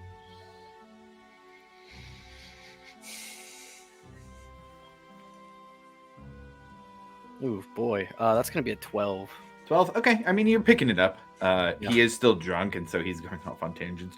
Well, one fucking time, we did get lost. We did fucking get lost. We ran into a reef, and we got stuck on an island, and he goes off on, like, long story tangents. So I feel like as a navigator, that's the one thing you don't want to do, man. Yeah, well, I fucking know. I fucking did it, and it was bad, all right? I was bad. I wasn't a navigator for a little while, okay? He just kind of goes off in the story. You get really good information when you can kind of corral him back to it. But I would say a 12 it is on the path to, but not not proficient yet. Yeah.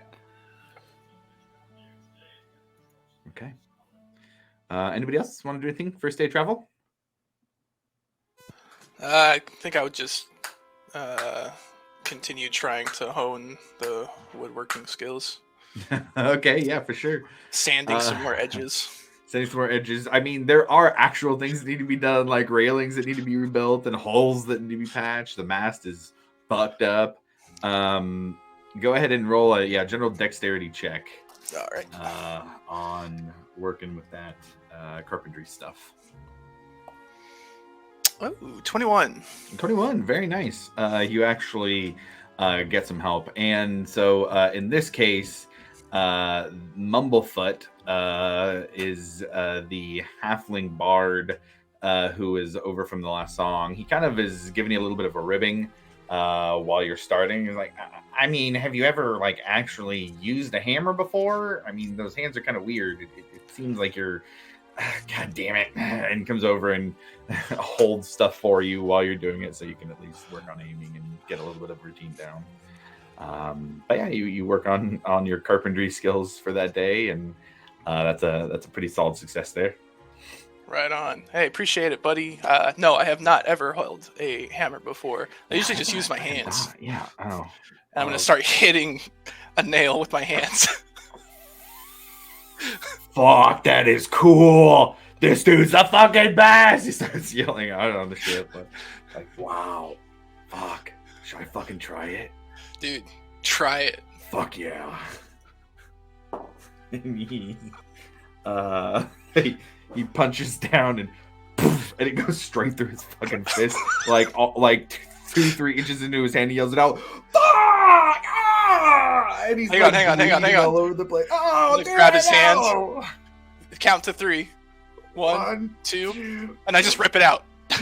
Ah! And I put it back on the there's thing, just grab the hammer. Blood and start everywhere. Blood. Fuck! And he goes, I think Ekamos, you're set as the surgeon, right? Where's that fucking mask guy? God, help, mask now, please. Yeah, I'll you run up might want to and, go talk to him. I'll cast Cure Wounds on him. Okay, got it. Yeah, go ahead and roll some of that Cure Wounds healing. Yeah, I guess it's not for everyone. Might want to stick to the hammer. It's like, that was badass as fuck, but I hate you now. 8 points. 8 points, got it. Yeah, it heals up, and he's like, oh, good, okay. All right, I lied. I don't hate you. That was fucking cool. Shit. Punching things to fix it. All right. You're cool. And then he heads off and just goes from there. Anybody else? I mean, if I can study at the end of the day for spells, that'd be great. Yeah, that's right. Still seeing in you. She goes, I was thinking of some other things that we could do that might help. So go ahead and roll another Arcana check. Good God. 12. 12. DC 20. Not a success on that one, unfortunately. Yeah. You just need that different perspective. Come on. It's been a bad day. My mind's off. Yeah. This rocking back and forth. Now that I have a little bit different perspective, it Takes sucks. getting used to, right? It Yeah. does. I didn't think you could feel nauseous without a body. I was wrong. Riding to the left, riding to the right. Yeah, it gets. Stop saying it, please.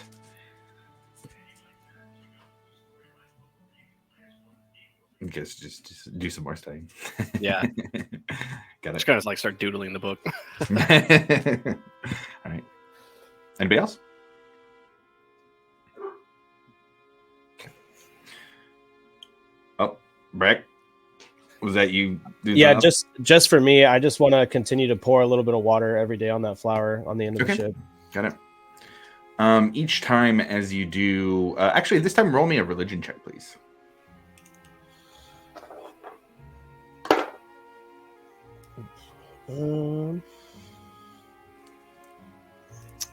A 10.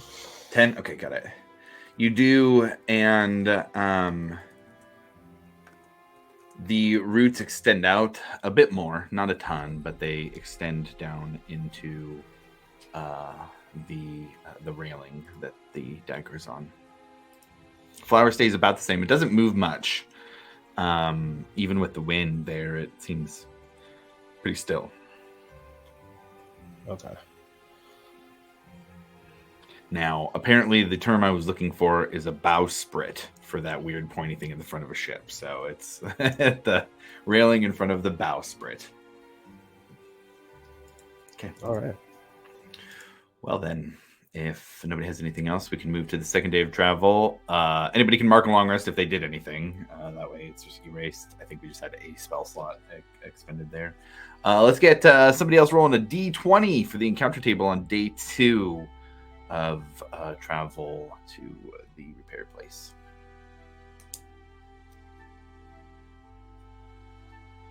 Anybody but me, I've had a rough day of rolls. All right, I got it. Oh, that's not good. It's an 8. Okay. 8 is a normal day of travel. No faster, no slower. Nothing really super interesting happens. It's just a day out on the ocean. Yeah. Nothing really. Milo wants to do the same thing. You guys barely see Milo. He is mostly reading and doodling. Doodling last night in studies at least, but reading and taking notes and doing arcane studies. Go ahead and roll an Arcana check for success number 2. Shooting for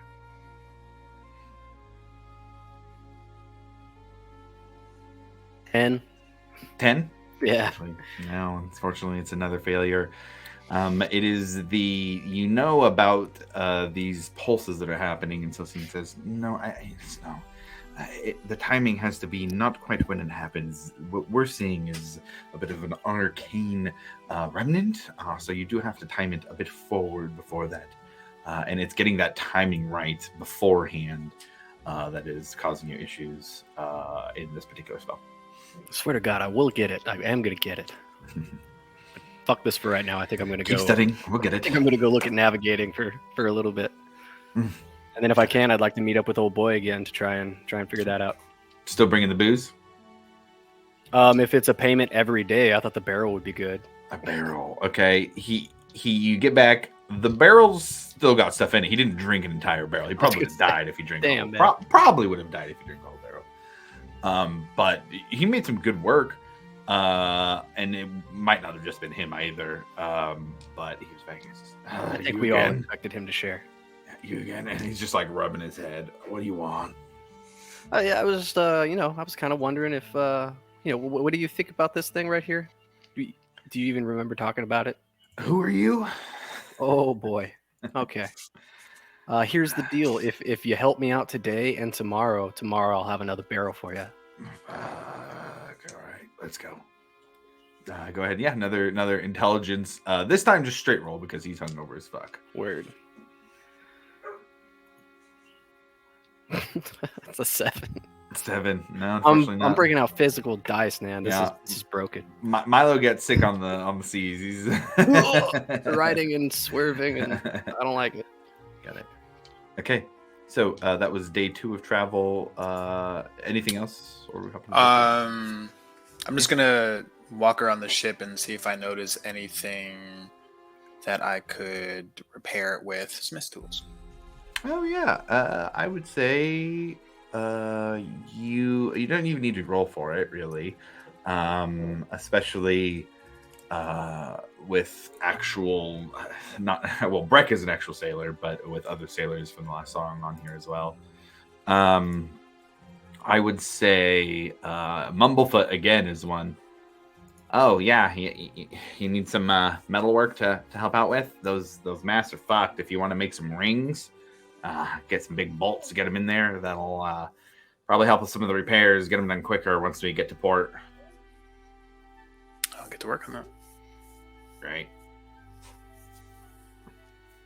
Go ahead and let's make it an athletics check again. The problem is really generating the heat to make the metals malleable without also burning the ship down. I mean, you have fire magic, but it does take a little effort. Let's make this one. I would still say athletics for the bending of it. I won't make a roll to see if the magic actually works well. So just athletics check. Can I put guidance on this? Yeah, that's fine. Good, because I will need it.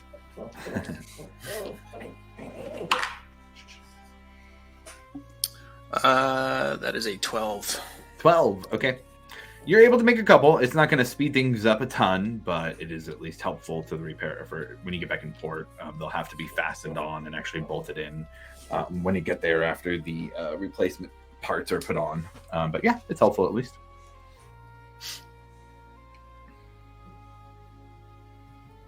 Okay. All right. Anybody else? Yeah, I was gonna head down and see if the ship has any setup of like an infirmary or anything like that.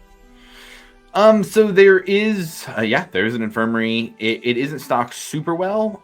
There is mostly just bandages, no healing potions or anything, unfortunately. Beyond, I think you guys found some in the inventory beyond what you found there. But there's some bandages. I would say some like burn ointments and some salves, and then a hell of a lot of citrus in here, just to, keep the scurvy away. Oh, the old scurvy, yeah. Yeah, Okay. keep the old scurvy away. Yeah. I guess, just looking around, seeing if I can, I guess, somewhat practice that type of stuff with like suturing and whatnot, I guess. Sure. Yeah. What are you gonna practice on? Oh, that's true. I don't know. I guess if it's available, just to like see if it A is. man And with then... a nail in his hand. Well, that got healed, but I mean that was my thought too. I guess was like if you were trying to convince somebody to let you cut them open to stitch it and then heal if it goes poorly, just seeing where your thoughts were on that. Yeah, just I guess finding all the equipment and just trying to like see if there were books around or anything like that with any like how to do type thing, I guess, and just study that. I would say there would be like not a book, but there's a couple pamphlets that are basic bandage application. Roll me a medicine check. Okay. See if you pick that up.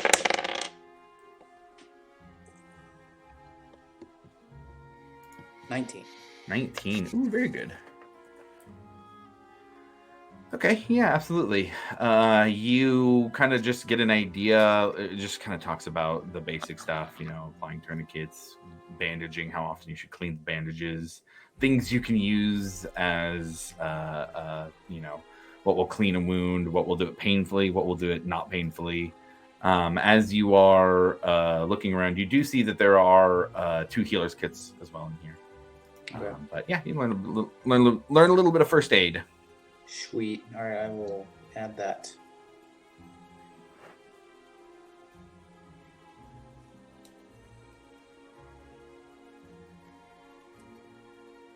Yeah, I would just spend the rest of the day just getting accustomed to the room and knowing where everything's at inventory wise. Sure, absolutely.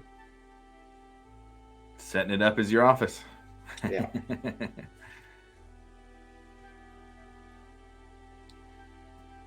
Okay, anybody else before we move on to the next day?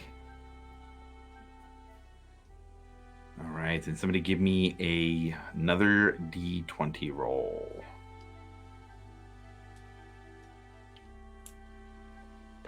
I'll do it.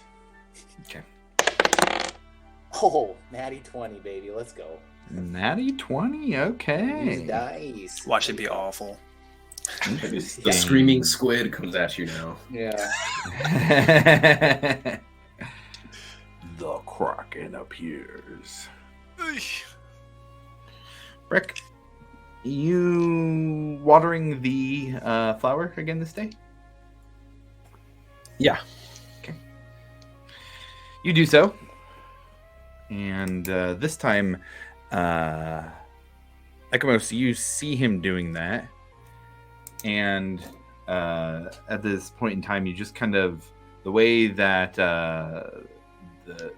it's later in the year, so the days are short, so it's an early sunset, and you kind of are thinking about Pelor in the moment, and you look over and you see Breck putting water onto that flower, and you almost feel a little bit of that glow from Pelor as the dusk light hits you.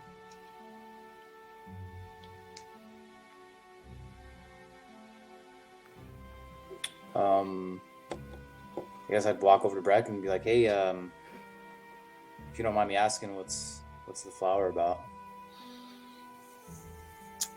Well, it seems to be growing out of my brother's knife, which I left back at his grave, back when we were in Pride Skull. I don't know how it got here. Do you think that might be like your brother letting you know that he's here? I guess with us? I don't know. I'd like to think so. It is his ship. That's awesome.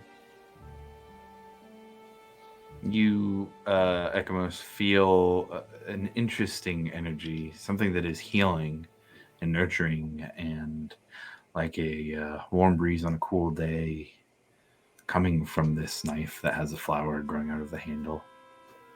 You do feel compelled to reach out to it.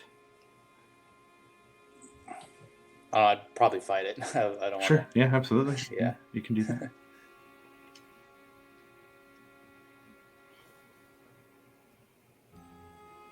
You start to watch Rick after you water it as the roots grow a little bit more.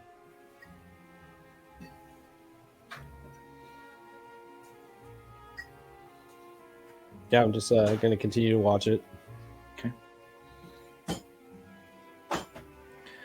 And Ekamos, you hear a voice in your head. They need light, follower. Light to grow. And you feel the voice was addressing Breck and both the flower. The knife with the flower on it. And you see your standards start to glow a bit.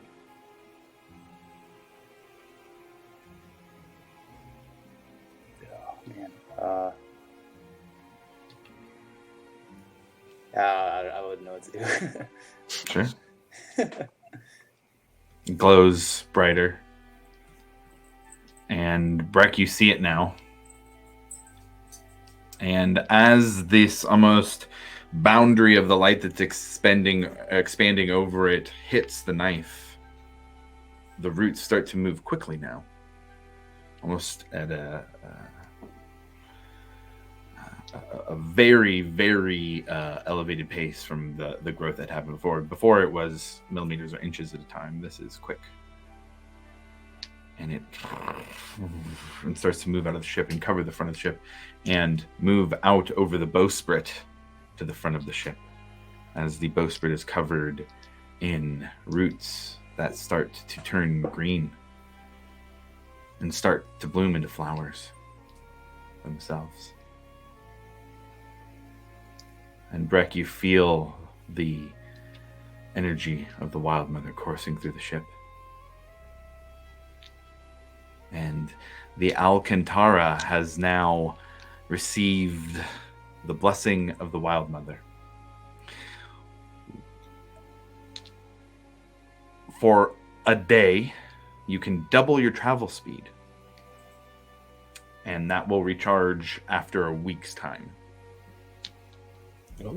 But from the God of Safe Passage and at the root of the memory of Fovek, the Alcantara is in particular blessed by this nature deity. Just going to kind of look to Ekamos and be like, that was incredible. How did you do that? I don't even know, dude. I'm speechless. I'm kind of like shocked and awed at the whole thing going down. Yeah, Breck would also just be in kind of like shock and awe at just the beauty of the flowers covering the front of the ship. And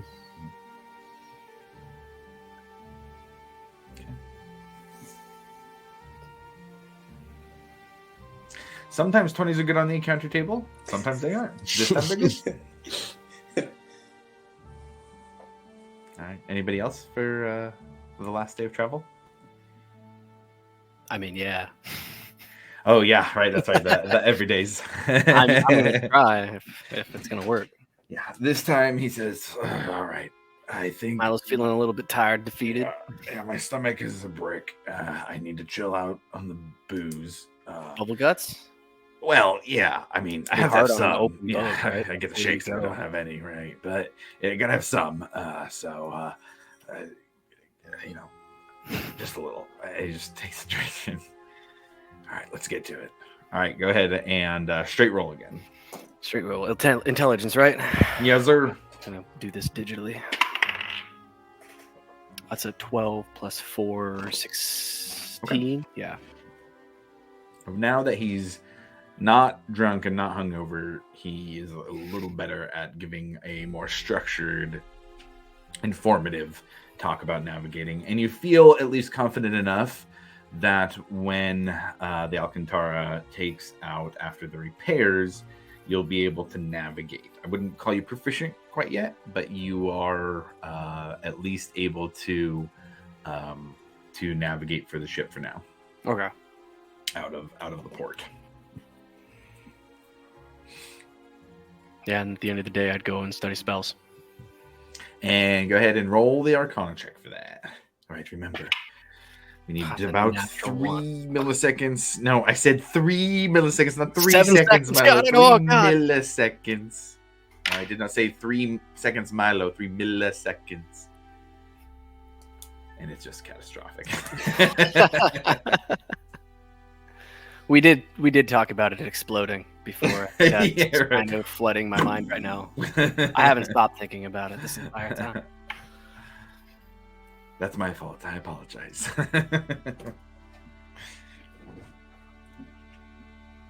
All right. So, anybody else for last day of travel before you get to the port for repairs? Varix is doing the same thing. Okay. Gonna work on repairing, or not repairing, but working on the metal stuff. Yes, sir. I would say, yeah, give me another athletics check. And if this one goes well, then that can speed up the repair time. Guidance again. Okay.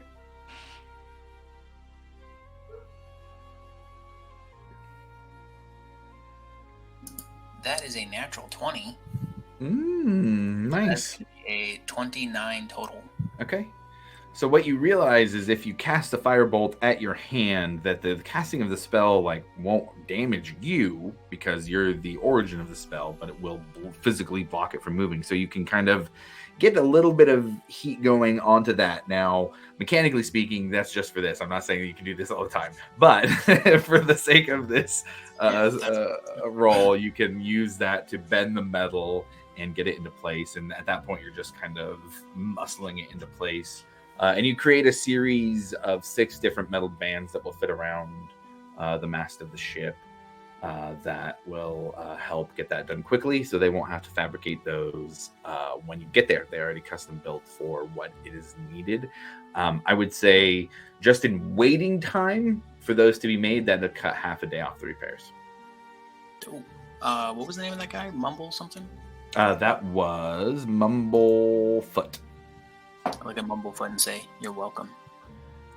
Why are you telling me? It's your damn ship. I'm from the other ship. You guys are fucking crazy on this ship. I don't know what is going on. Did I see that guy take his mask off? Is he dead?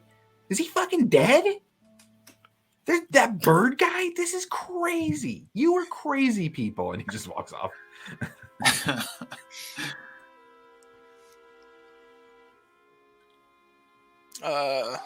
I think for this, are there any burned or singed planks of wood on the walls of the ship from where cannonballs?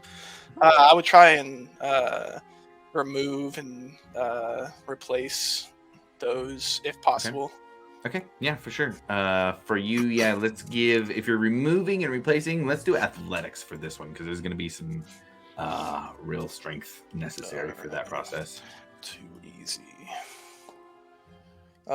21. 21, very nice. Doing some pre-repairs. You've been working on your skills and getting better and better. Yeah, absolutely. Hell yeah. I would say that would help with repairs as well. That will certainly speed things along. I wouldn't say another full half day, but between what you and Varric have done, that's cut almost a day off with repairs, which will only be some of the major structural things that are needed. Yeah, pretty helpful. Right on. So I would say on the last day, Morgana would go up to Grim to have a conversation.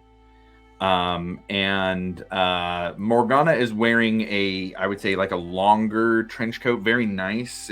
Looks like it is a little bit older, but has been repaired very well kept up. Do you want to give more of a description for Morgana? No, you're doing great. Keep going. Okay, all right. I just checking in. I don't know if you had a specific image in mind as well. But I would say for physical sort of shorter hair, it would be sun bleached blonde at this point. Hard to tell what color it might have been in the past. There is a large scar on her face and has quite a bit of jewelry on her fingers, as well as piercings all up and down one of her ears. Grim, you would recognize her. Everybody else would be a little less familiar with her, obviously, just having met her. But she would come up to you on this final day and say, well,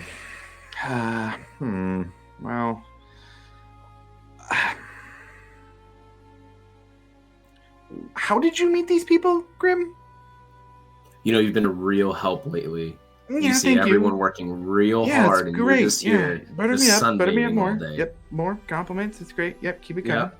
Yeah. I was Okay. stuck in a cave, the cave that Captain sent me on, and it was infested with a bunch of shit. And we got ourselves out of there, and then I found out that they're Bastion's Watch.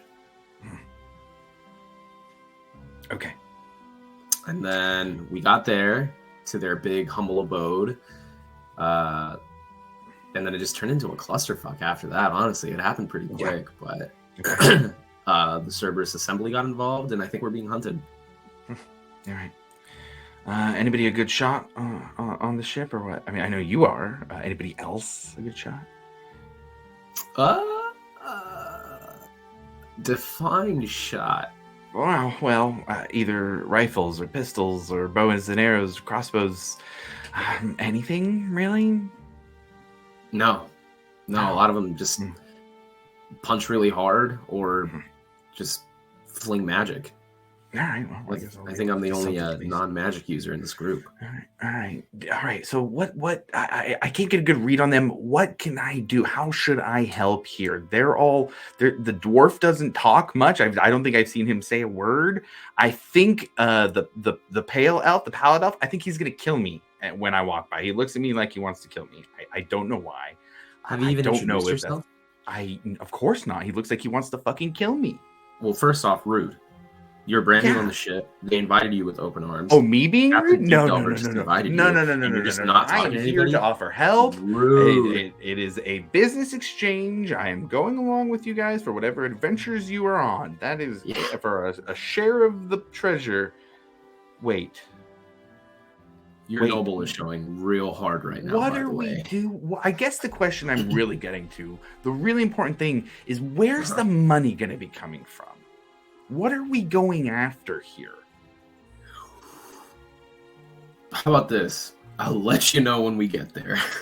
I hate that answer, and I hate you right now. You know Thank you what's for bringing me crazy? aboard. I'm going to pretty get drunk. sure you didn't even let me explain anything. I was just gonna ask politely if you wanted to go on a quick little trip, and then you're like, I'm gonna jump in the water because I'm cool, even though there's a fucking rope right there that'll take me right to the ship. But I have to make a scene because I'm Morgana and I'm noble. I was really high on Sood that day. I got a batch that was so good. And Yeah, if that's you want another some, thing. I You're gonna have have it to down. be- Yeah, I'll share if you want. Yeah, That- you're gonna have to be. that's You're it. gonna be a little more fruitful with what you have. That is how I get everybody to. Okay, thank you, Grim. This was exactly. You should go around and share that with everybody. Actually, Yeah. one by Oh, one. yeah. just This share is it great. to This is no. I'm just gonna spike something. I'm just gonna give it to them all. Then we'll Don't just do have that. we'll have a Don't do grand that. party. Yes, of Don't do course I that. will do that. Don't Why do that. not? Absolutely That's not. Yes, 100%. First off, that dude doesn't have a face. The bird That's dude weird too. is probably this. Honestly, the bird dude scares me the most. So please, if you're gonna spike anyone, make sure they at least know. Please, All right, please, all right, that's fair. All right, please. all right. Thank you. You're welcome. She heads off. And don't give any to Mumble. Her smile that she gives back indicates that he's probably high currently. Great. You love to see it.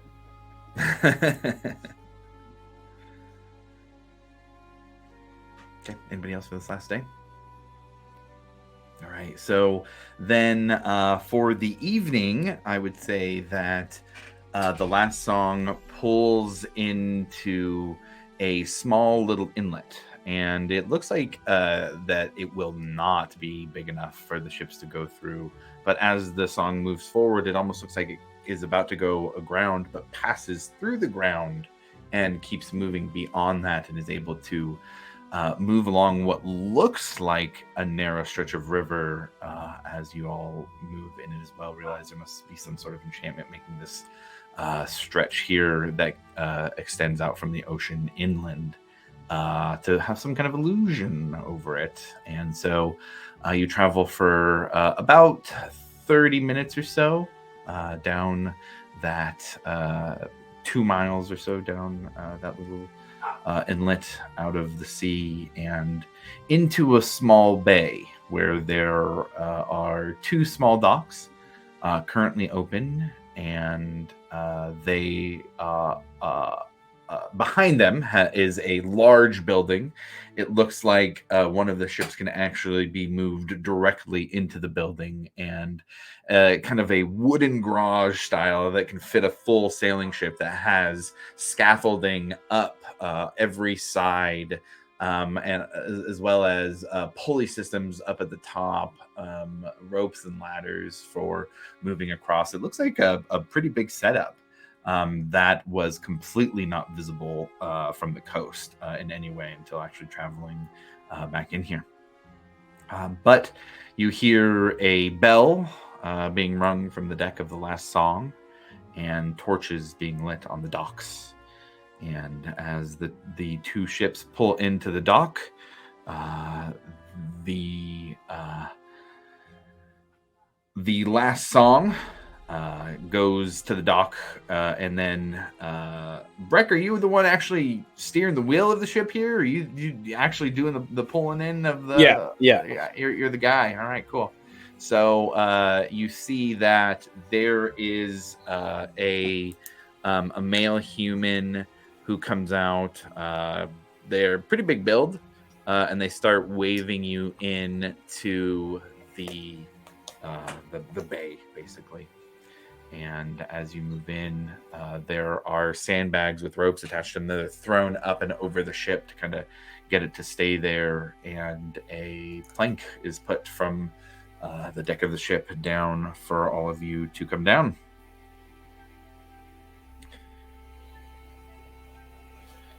Yeah, I mean, I'll head down. I will also head down. I'll tell Morgana to talk to Ekamos, and I tell her that he has the most beautiful face I've ever seen on a man. So as we're going, I'm like, hey, when you get a chance, actually, you should go talk to Ekamos, because he's honestly probably the most handsome man I've ever met. I've been really ever met anywhere? There's Roll a a reason deception he wears a check mask. for me. Where's my 21. Oh shit! Natural 1 from Morgana Dojo. Oh, I'm telling you right now. Intrigued. Piercing blue eyes, the most beautiful smile, That chiseled mask jaw. It's so mysterious. I was Everything like, is just who's behind the mask? Everything is just so symmetrical. It's the craziest thing. Wow, I bet he's so powerful. I've seen him do some crazy stuff, but it's not even his magic that's incredible. It's just when he talks to you, he just makes you feel like you're the only one there. Wow. Okay, all right. And she gives you a wink. First drinks on me. Thank you. Yeah. And you guys are kind of heralded in by this human male who had waved the ship in. He says, we got a tavern right over here. Nora has made arrangements. You got rooms up top. No names necessary. Perfect. Yeah, I'm just gonna have to give 3 shillings, dude. That's sick. And you guys go into a tavern that is dimly lit, not very raucous, but it seems to be people who don't really look up when you walk in. There is music that is being played. It seems to be kind of like understated sea shanties. It is a very nautically themed music choice, but is not being played by a huge band or anything. It is just somebody playing a viol, playing the tune of the sea shanties.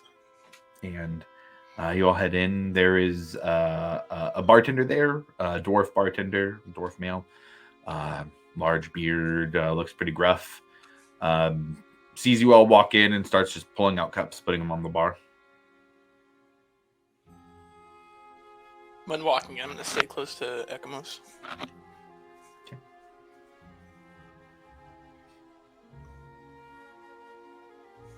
Starts pouring, grabbing each cup and pouring some ale into them. Looks at you all. Ale's the standard here unless y'all want something else. Do you have water?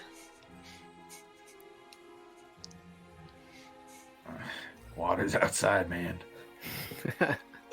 Potable water, something that we could drink, or maybe anything that's not alcoholic. I see.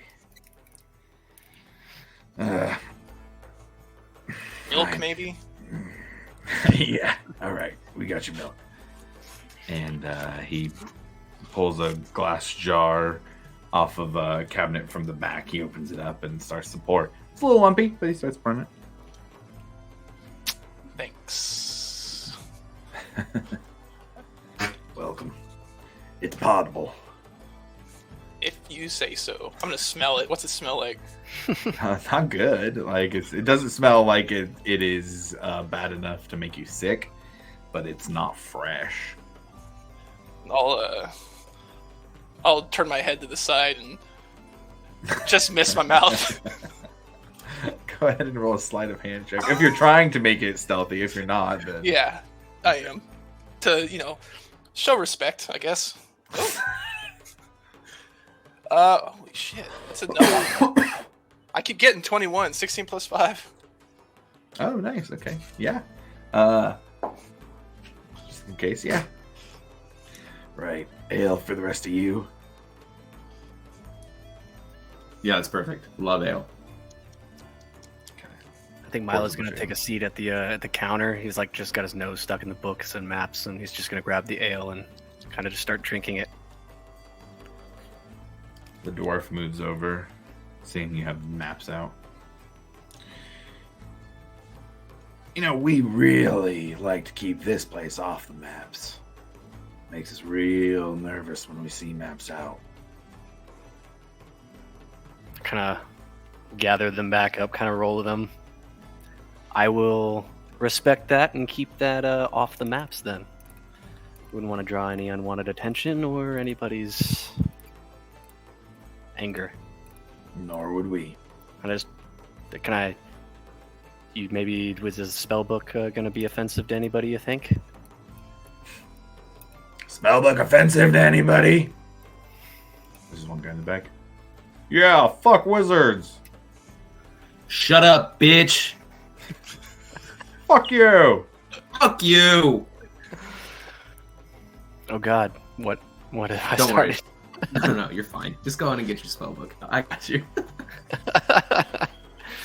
Yeah, he's gonna kind of move off to the corner now, kind of being a little bit more cautious than he was, and start studying his spells. And Sure. if he can, maybe on the down low, start looking at those notes and stuff like that, and comparing Okay. handwriting styles. Yeah. We're kind of at night on the third day, so this is still rolling with the stuff you have, but you can absolutely Okay, sweet, get yeah. in there and get those notes in for sure. Okay. So for this part, it is up to you guys how much you would like to stay and explore this little hidden pirate repair station. If you would like, we can move through it quickly. If you would like to stay and do some things, explore this little area. You are on an unknown, at least as far as the specifics, location on the northern edge of Wildmount currently. You can explore if you'd like. There are things to do. Or we can move through it quickly and I can say, hey, you guys were there for the 2.5 days it took, minus the time that was extra. So actually probably about 1 day and 3/4. Or we can play it out. Your call. Where are we specifically on that map? You don't know. We wouldn't have noticed any of that when we were on our way there. North, south, like you said, north. Where specifically You're you're on like, the that map, would be or something like that would where be, the like, cardinal tracked. directions are where you're at.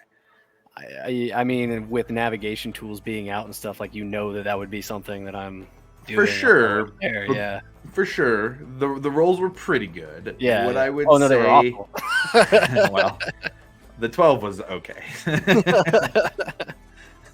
Give me a final roll to put all of that together, to see if you can have an idea. And it would just be an idea. What I would give you would be, well, let's see what the roll is before I tell Okay, you yeah, the yeah. range. Could I that you- cast guidance on that?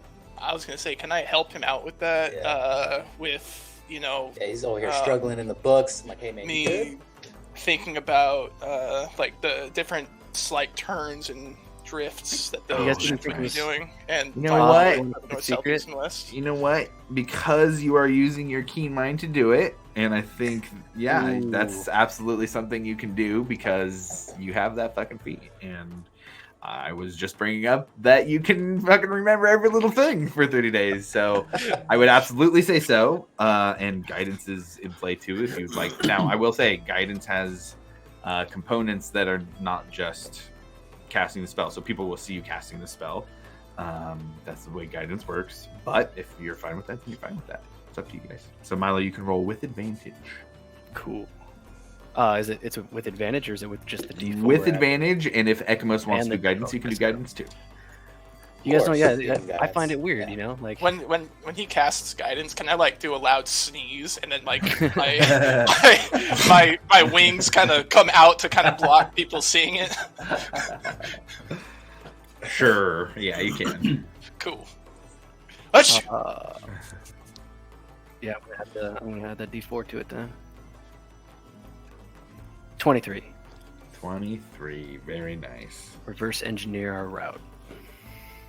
Roll a d10 for me.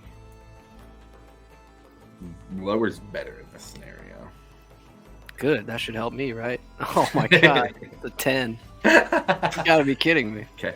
So what I'll say then is you can pinpoint it down to a 10-mile stretch of coast. Okay, cool. So fairly close. I mean, a 10-mile stretch of coast is not huge. You know, if given a couple days, you could probably find it if you're searching. But a Yeah. 10-mile stretch that you mark as probably it. It's a solid And just grade. where is that specifically? Do we? Oh, like you want to know specifically. Yeah, I know, kind of just for Let me look future at my map plans here. and stuff like that. Let me look at my map here. Oh, come on. Can I do mirror? What should I mirror? Oh, well. Let's see. Nope, there's a full map.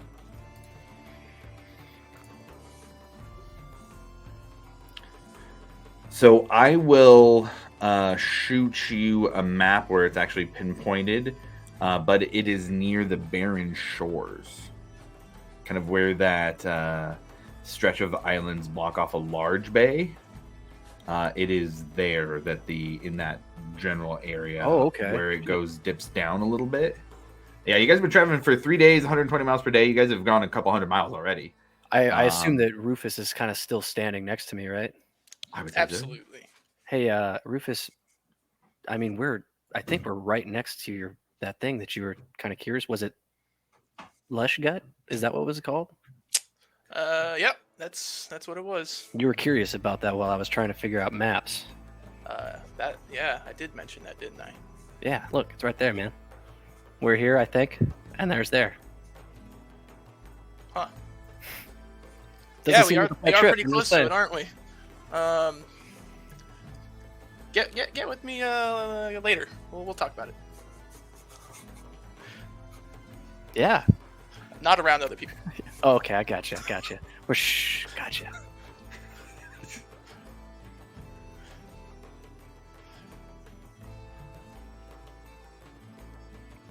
And also, you might not want to let anybody see that map, Closed especially Just with present company. good call.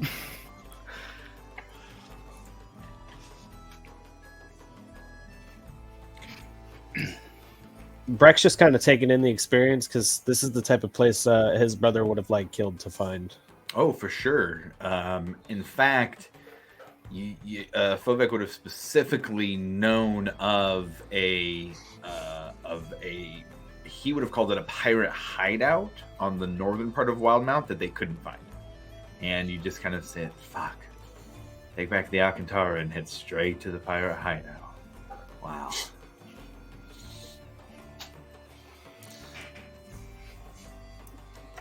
I think over the next few days, we don't have to like roleplay it or anything, but I would just find like a shop or a blacksmith or whatever. I just definitely want to pack a little more punch, so just try and look for any new daggers or short bows or something just to see what they have. And then if there's anything better than leather armor or something that I could wear that'll still keep me kind of fast but give me a little more buff, that'd be sick. I would say in regards for those things, actually the stuff you have on the ship is probably going to be your best bet, because the stuff they have here is going to be, stuff that's squirreled away. Not like there's not merchants necessarily here, but they're like, all right, you're here. Yeah, you need armor too. Like some people just get by selling stuff. Here, but I'll just look through what we took from the ship, then pick the best stuff. For sure. You can find there's not any like +1 magical stuff, but in terms of armor, there's a variety of studded leather armor, which would be an upgrade just from regular. I would say for short bows is super nice quality stuff. Nothing magical, but in terms of getting some nice gear, if there's something specific you're looking for, let me know and I can tell you yay or nay. But for the majority of basic type of gear you can find on there, and I'll just let you add that to your inventory. Perfect. We'll do that. And then other than that, I'm just freaking chugging ales and out on the dance floor, bust a move. For sure. Alivor would get up and try and play a pirate shanty, something that he would know from the past. I'll go ahead and just do a quick roll for him. He I don't know, man. That guy can't. His performance checks are rough sometimes. Feel bad for him as a bard. I don't know if he's had a song that went well yet. Yeah, so I'm rolling like normal for him. It's a 13 plus his big stuff, so it probably would have been under 20. But yeah, he gets up and starts playing some pirate shanties and gets into the music. He's been pretty quiet over the last 3 days, but offered to help out with the logistics of keeping money and taking inventory of all the items, and would have been playing pirate shanties on deck as much as possible to raise everybody's spirits, or at least attempt to.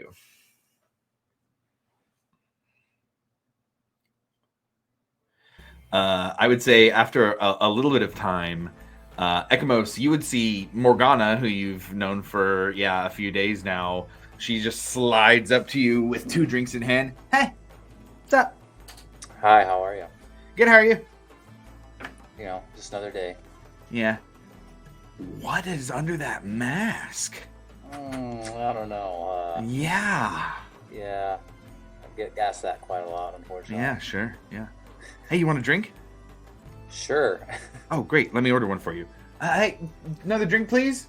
And she takes the 2 shots that she just takes them first. And gets the other one and gives it. Here you go.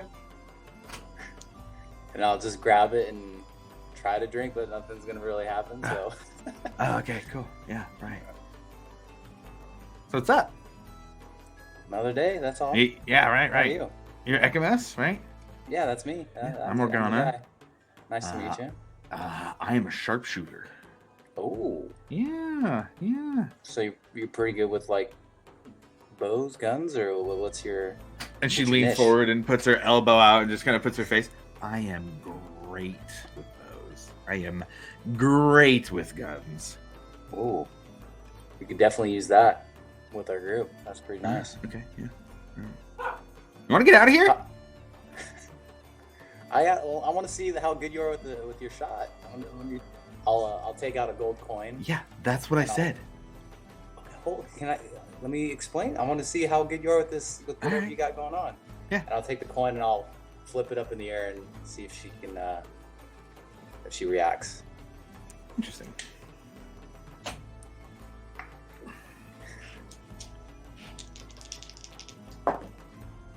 Ooh. She looks straight at you while she's doing it. You flip the coin and she yells, "Shot!" Pulls out the pistol.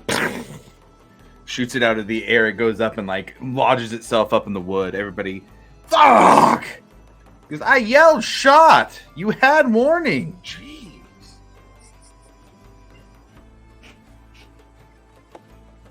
That was pretty cool. I wasn't Yeah, expecting I that. know. Yeah, I'm that's pretty great. awesome. Let's go talk about me being pretty great. All right, where do you want to go? Oh, there's rooms right there. All right, well, and then I'll. Hey, take ask- your mask off first. I heard you were like, I really want to see what's under that mask I don't first. think you're ready for that. I mean, it's been a couple days since the I'm first. not ready for that. All this is right, the let's first- go. Let's go. All right. She grabs you by the hand and just like starts dragging you up. Okay. So you guys all see Morgana and Ekamos heading upstairs to a room as Morgana is dragging Ekamos out. You see me just curled up laughing with Mumble and just like dying. Good luck. What is everybody else doing back down at the bar? I'm curious, so I'm gonna like follow from afar and wait for them to close the door and just like put my hero next to me. I guess I have one question for Ekamos. Would Ekamos at any point take off his mask? Absolutely not. Okay, got it. All right.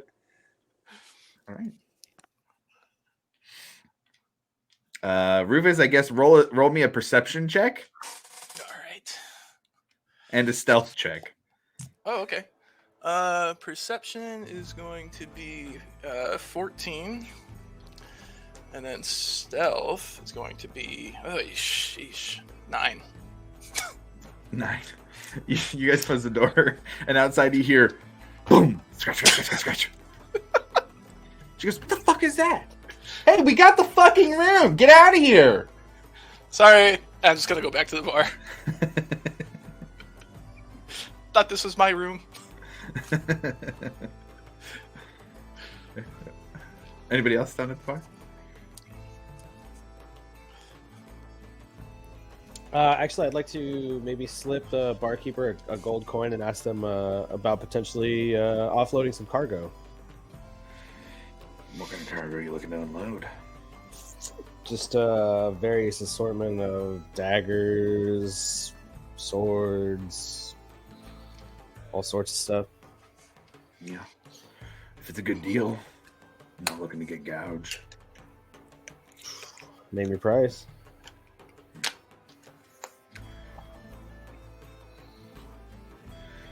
I wanted a 70% of market.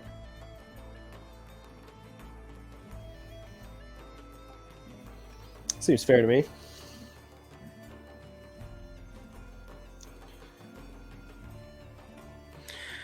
Give me a couple hours. See if we got enough for... You full up in there? Oh, yeah. Was it hot? Yep. 65%. At 65%, you can have everything but the gunpowder and the flintlocks. I'll say 75 if you throw those in. All right. All right. Let me know what your numbers are. I'll get back to you with what we can afford. And just out of game for that, what I would say, if you're trying to sell everything on there, 70% of value. If you wanted to squirrel away a few flintlocks, I'm not gonna Definitely hammer you doing on. that. Yeah, I wouldn't hammer you on like not giving them all of them. And obviously gunpowder for like the cannons and stuff. Oh yeah, for sure, exactly. I would consider there's gunpowder enough to without what was on there for actually stocking the cannons. I would say everything all said and done, if you're going 75%, roll a D100 for me.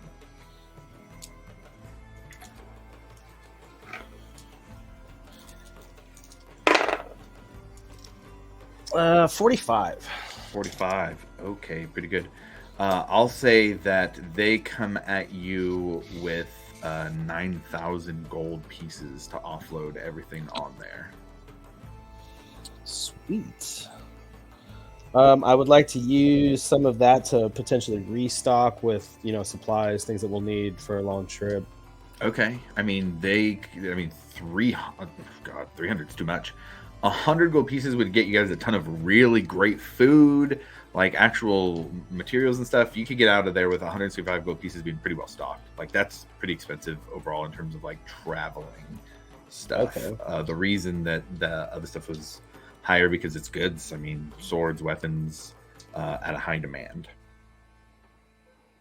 Oof. All right. Well, that'll get divided up.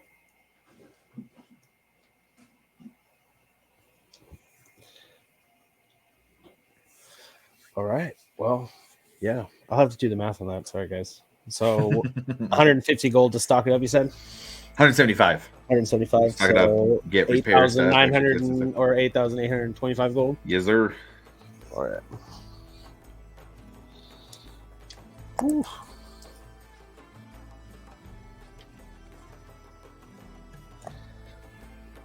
All right. Well, I'm just going to head back to my ship with my bag of gold. Got it. Now, I would say trying to sleep on the ship while they're doing repairs on it is a tough thing to do. I mean, you've got knocks, hammers coming through, hearing saws and stuff. It's not peaceful if you're trying to stay on the ship, but that you guys can do that if you want. They're not going to stop you from doing that with it being your ship. If I can find a nice room in an inn somewhere, I think I'd probably take that. Just pay for it. I mean, there's rooms here, yeah, and the rooms here. Part of the cost of repairs is getting the lodging covered here, so you guys don't have to pay anything extra to stay here. Well, I think I'm going to retire then, and Milo is going to make his way up to his room to continue to study and fall asleep. Okay, got it. I'm gonna do the same thing, but Sure. before going to sleep, I'm gonna meditate for an hour. Okay, easy enough. Go ahead and roll a wisdom check. Wisdom. 18. 18, nice. You feel as the moonlight shines through the window of this room,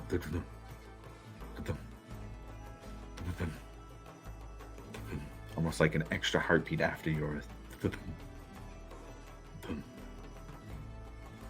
And you breathe, thinking about training in the past, sparking memories of those you trained with. Memories wander, thinking about them. But you feel the moonlight and are able to control it as you would like. Alright, before going to bed, I'm gonna use the immovable rod again on the door. If it opens inwards, and I will go to sleep. Okay, got it. So after counting the money up and dividing it up 9 ways, because that's including Alvor and our 2 new crew members, because I would also give Mumblefoot and Morgana each a share. That's 980 gold for everybody.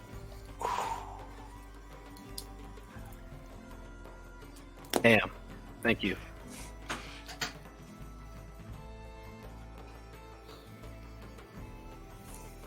Hell yeah. I'm glad I was able to dump that off. So I was like, what the fuck am I going to do with this? Nice quick little payday there.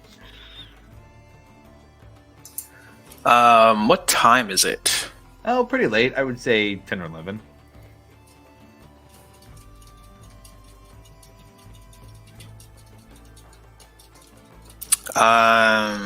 Before going to bed, Varric just kind of take a stroll around the area, just kind of take in whatever he sees,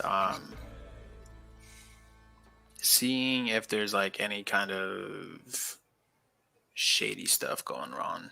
Okay, for sure. Also, after having found the slaves, I think that's another thing. Just kind of looking out for if there's any kind of trade here. Okay. So I would say, let's see here. Go ahead and roll a perception check.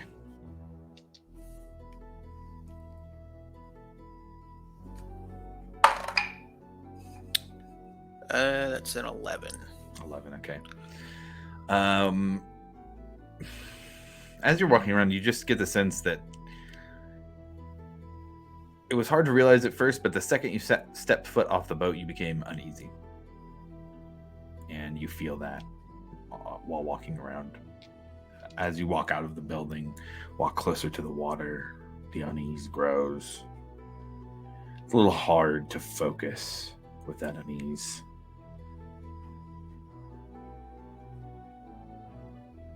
It's also hard to determine if there's anything shady going on. The arrangement itself is shady. Yeah. If you were currently the lawmaster, you would be obligated to report this. Here you are. You don't see outward any signs of anything like trafficking humans. There's no indication of that. There is a basement to this place. It is locked.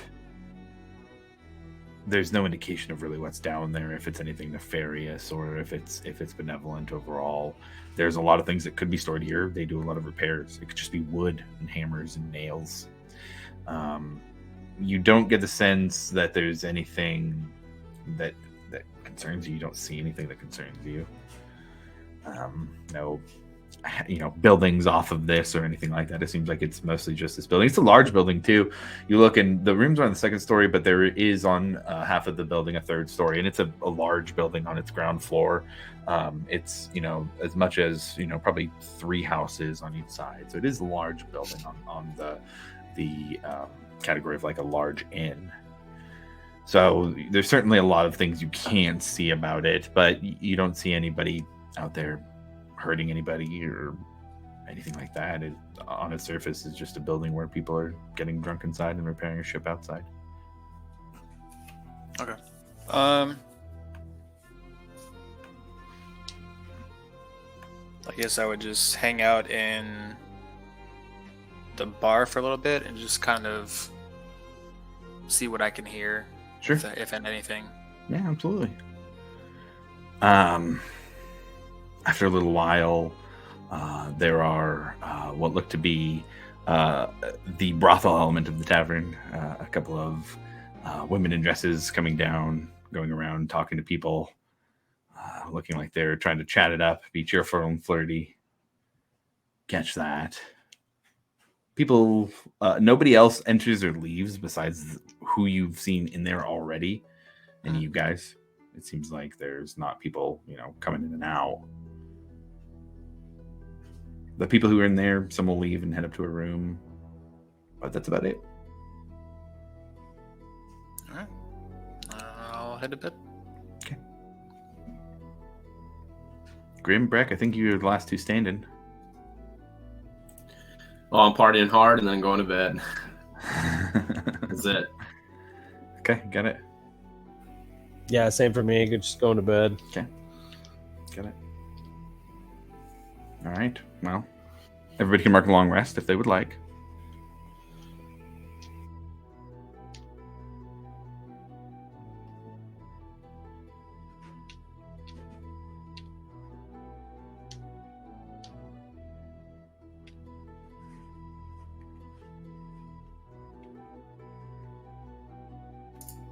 Okay. So the next day and a half would be how long it takes for the repairs to be done. About a day and a half to a day and 3/4 or so. Anything anybody wants to play out in that time, or just want to wait until the ships are done and get back on the ocean, ready to go out to where you're going to go next? I know there's going to be at least one on rolls. Go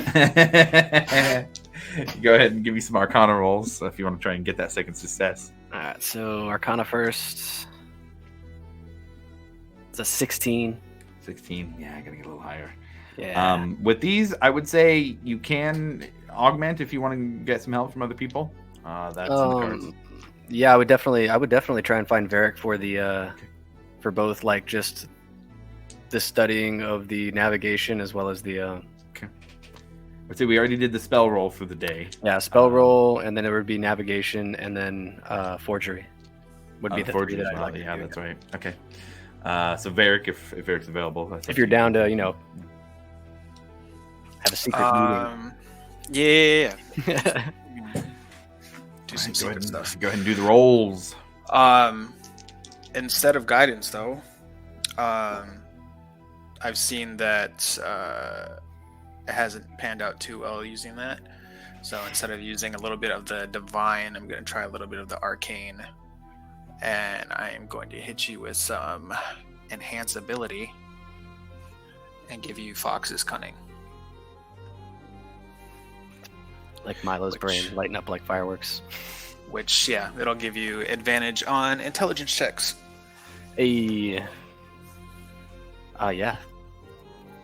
First one, 14. 6. Neither of those probably pass. That would be for the nav. Yeah, for the nav. It was 14 was the first one you said? Yeah. No, that's pretty good. That's better. That's not the same DCs for both. Oh, okay.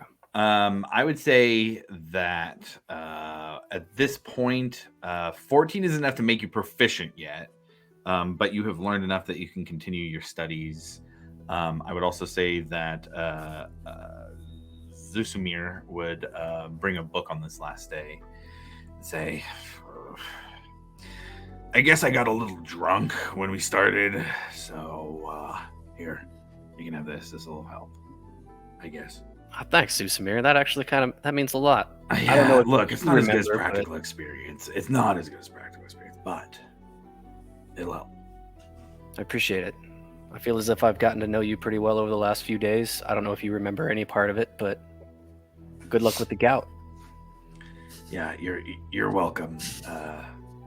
Milo, right? My man, you remembered. Like clap on the shoulder. Yeah, right. Okay.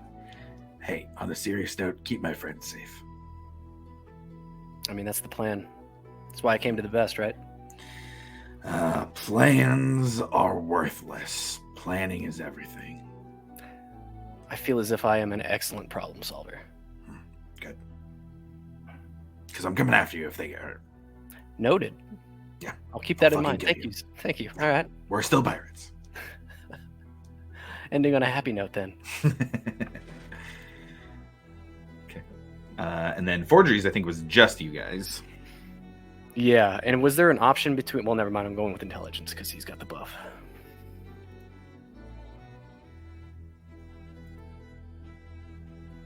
Two dirty 20s. Very nice. I would say with two dirty 20s specifically, that's great. That you guys are able to forge the letters that you had looked to forge. Yeah, I would immediately try to kind of... If I have the copy, I want to do the illusion thing and just start making copies as fast as possible. Yeah, for sure. Start kicking those out. Varric, I think we got it, man. I think this will work. I mean, we're going to need a lot of them, but we got a lot of time before we're going to where we get where we're going, so... That we do. Yeah, we just need to figure out the distribution. Yeah. I'm hoping that, well, honestly, maybe sending those letters now might have been a mistake, but I kind of remembered that I picked up sending spell before we left. It's just been in the book. I haven't prepared it yet, but yeah, maybe we could have just done that. He just shrugs. Oh well, you know, it's out there. We'll find out, but they know, and we'll hook up maybe on in Tal'Dorei when we get over there. That works. By the way, this whatever you did, I fucking love this. It's a handy trick. I might come find you later, maybe tomorrow. Would you mind maybe doing this again? It's a little bit more taxing than guidance, but yeah. If I'll trade you haste later. How about that? You remember that, right? I loved that. You know what's fun? You know what I'm gonna do? I'm actually just gonna cast haste on Varric right now. Just right now. Yeah. Varric, you are like you are super hasted, and then you drop, and you can add a point of exhaustion. Which, by the way, I did not remember that. And those investigation checks on the last session at the end where you guys found all that cool stuff should have been done with a disadvantage because you were exhausted. Something to keep in mind for haste. That is fair. What does it look like when that happens?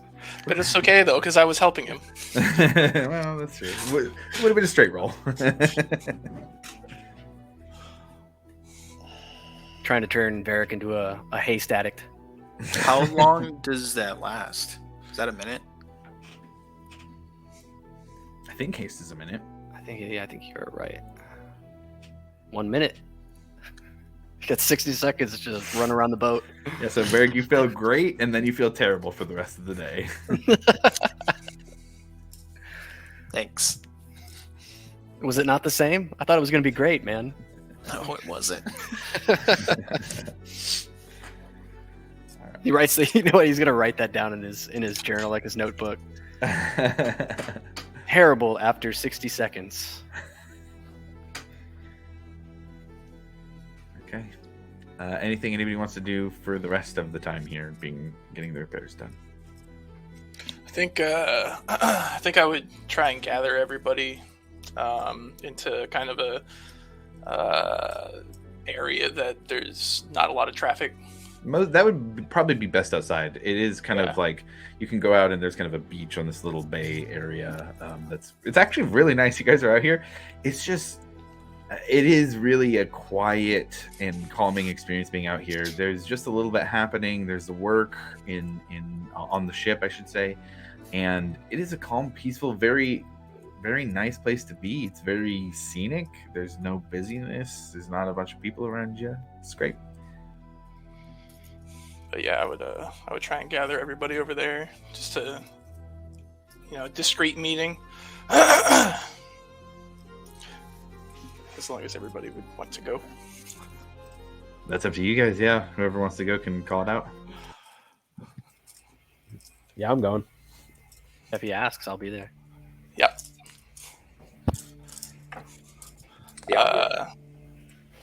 So there's been a lot of things happening with me lately. I'm sure everybody's noticed, and I've been trying to keep a hold of it. And sometimes it's a little bit more difficult, and it's not 100% there, but there's a place that one of the gnomes told me about, whose name is my keen mind is failing me right now because I didn't write his name down. I think the gnome was Posiver. Yeah, sure. Posiver told me about. Call in the Lushgut Forest. He told me about a kind of commune for others that are kind of dealing with the same ailments, lycanthropy, and he told me that if anybody's going to know anything about it, or if I wanted to get a better hold on it, that would be the place to do it. I was hoping that everybody would be down to make a detour in that direction. It's not too far out of the way, but I also am not sure the dangers that would await in the Lushgut Forest, or even how accepting the commune would be for outsiders. But it's a chance that I feel like we as a group would need to take if I'm going to remain with the group, especially since I'm not fully in control of this ailment, and who knows, down the road, if I can get it under control, this would more than likely help us more than hurt us. And of course, there are my own selfish reasons for this, to try and hold on to this rather than just expel it.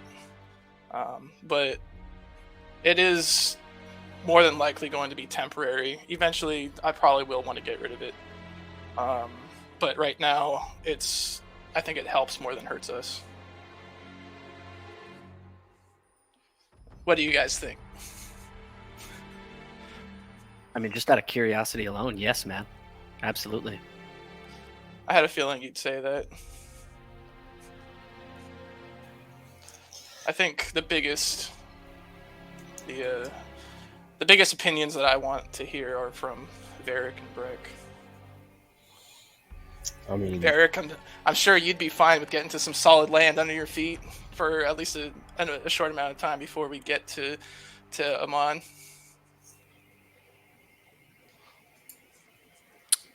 Yeah.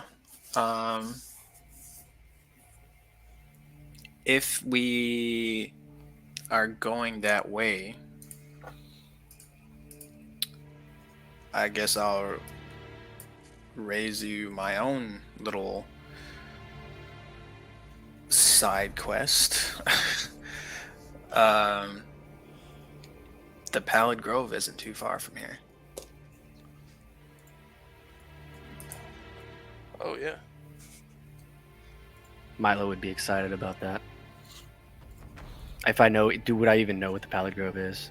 Is that common knowledge or? It's not super common. You can roll a history check. Okay. I just feel like that would be super interesting. I mean, if nobody knows, I could just tell everybody. Yeah. I was just gonna say, ooh, was involved.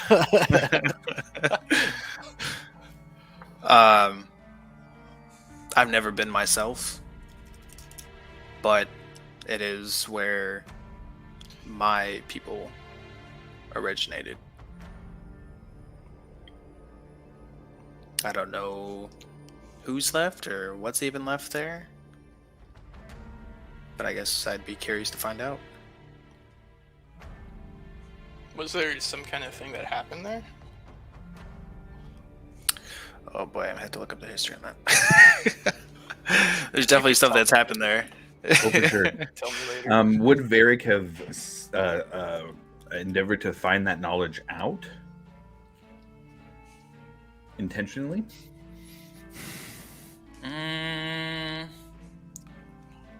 With everything that's gone on in his life, probably not. Okay. Then what I'll say is go ahead and roll a history check. Just Yeah, out of, no.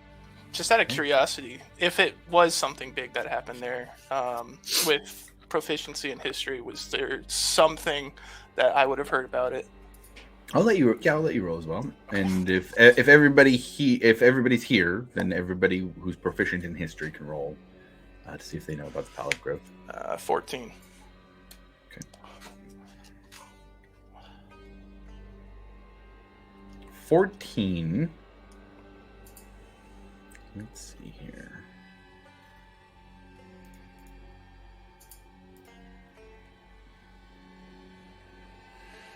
So you would know the Pallid Grove is very cut off. That's the main thing. It's excuse me, surrounded by pretty deadly mountains. It used to be a woodland atop a plateau up there in that mountain range, and was home to reclusive elves. But in the past, during the calamity, there was a catastrophe. And that catastrophe destroyed the plateau. And for a long time, it was believed that it destroyed it and the people who were on it completely. But it didn't. And the Pallid Elves, over the past decades really, have been slowly making their presence known in Exandria again. Well, Barrett, it's good to... Glad you're here. Thanks. Not going to put your business out there.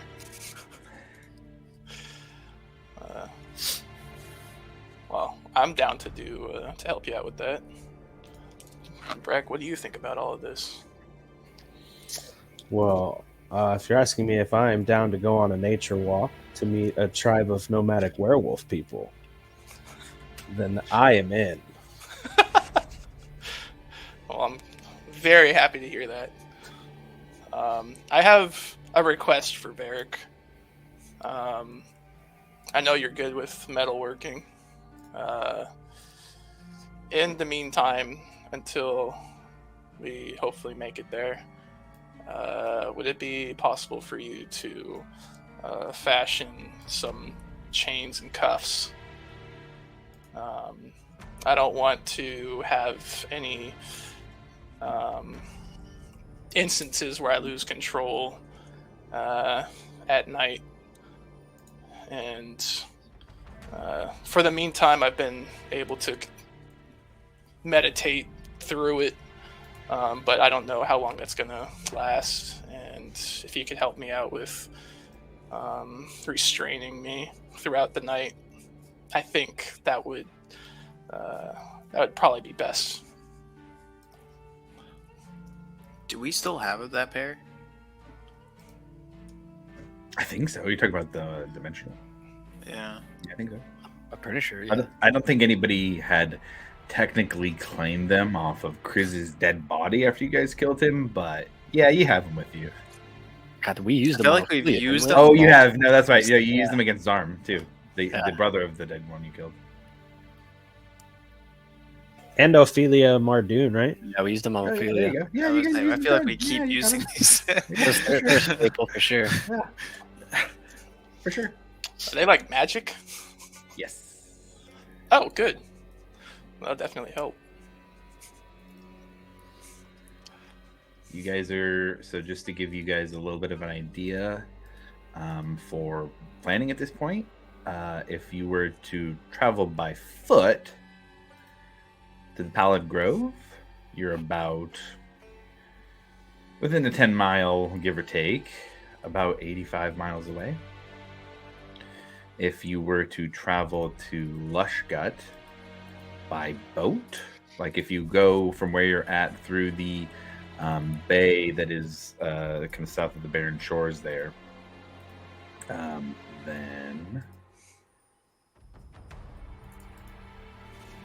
it would take about a day and a half not even a day and a half by ship to get to the bank to where you're pretty close to Lushgut.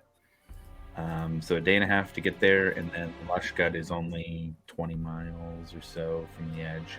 So 2 days travel to get to Lushgut. Now, by foot to get to Pallid Grove, 85 to 90 miles is going to be a couple days travel on foot at least. I would say about 3 days travel estimate as an easy estimate. That's just going by foot. It is also a very treacherous journey. It's specifically called out Deadly Peaks around this thing. They're hard to get to. That's part of the reason people don't really know much about it. But about 85 there, 85 miles there, about 3 days or so on foot, a day and a half to Lushgut, and another half a day's travel on foot to get actually in there after going by boat. So both can be done very easily. Both can be kind of looped in depending on how you guys want to do the trip. But that's just to give you guys an idea while you're talking about it. Cool. Well, I'm down to do either one first. You know. I mean, I'll leave it that sounds up like to You're yours. modest there, Rufus. Yeah, I'm a team player, you know. I mean, if we're gonna have to put shackles on you in the night, I feel like your situation takes precedence. Yeah, Correct I was me if I'm saying, wrong, that sounds like a need more than a want, you know. All right, well, let's do it. What do you say, Captain? And he I'm throws up a really, salute to Breck. Yeah, let's head out as soon as we can. Okay. And I just want to say, you guys are great. And I slapped the cuffs on. Hang on, I don't need them right now. It's still early in the day. All right. So then, after a day and a half of waiting for the repairs, The Bastion's watch the crew of the Alcantara head off back onto the ocean. So there will be a day and a half of ocean travel. If you guys want, we can run that day and a half real quick. We can do a D20 roll on the encounter table for getting there. If somebody wants to roll a D20. Yeah, do it. Who ain't rolled? I'll roll it. Get it. Oh, I'm scared. 17. Okay. 17 is a clear day of travel with the wind at your backs and the now repaired Alcantara. You make the travel time in a day. A little less than a day, even. You get there as dawn of the next day hits of the day you left. Or of the next day after you left, I should say. Does my marine feature come into play too, where I can helm the ship for 16 hours a day?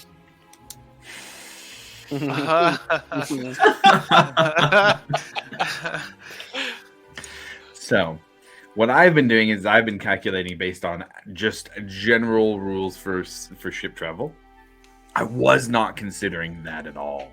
So, you guys can travel about double then, if that's the case. I'll double check on the rules to make sure that's the case.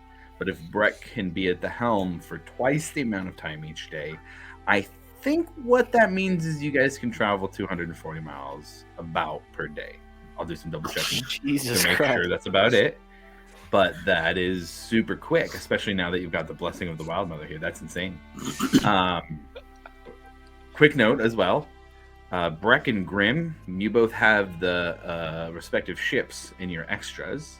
They are at the damaged amounts for their hit points that I added in to set what they were at, just in case something had happened in between getting to this place.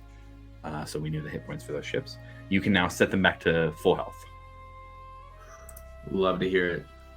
Now, Breck, I'll have to get with you outside because it doesn't quite have the same abilities as the one I listed in there. That's just what's available. Cannons are a different option that aren't on there, and there's some other stuff too, so I'll get with you on that. But just at least for the sake of tracking the 500 hit points for the Alcantara. Awesome, thank you. Yeah, absolutely. All right, well, with that then, it's a day of travel, so I assume we're going to get a Arcana check going here. Oh yeah, absolutely. Okay. Let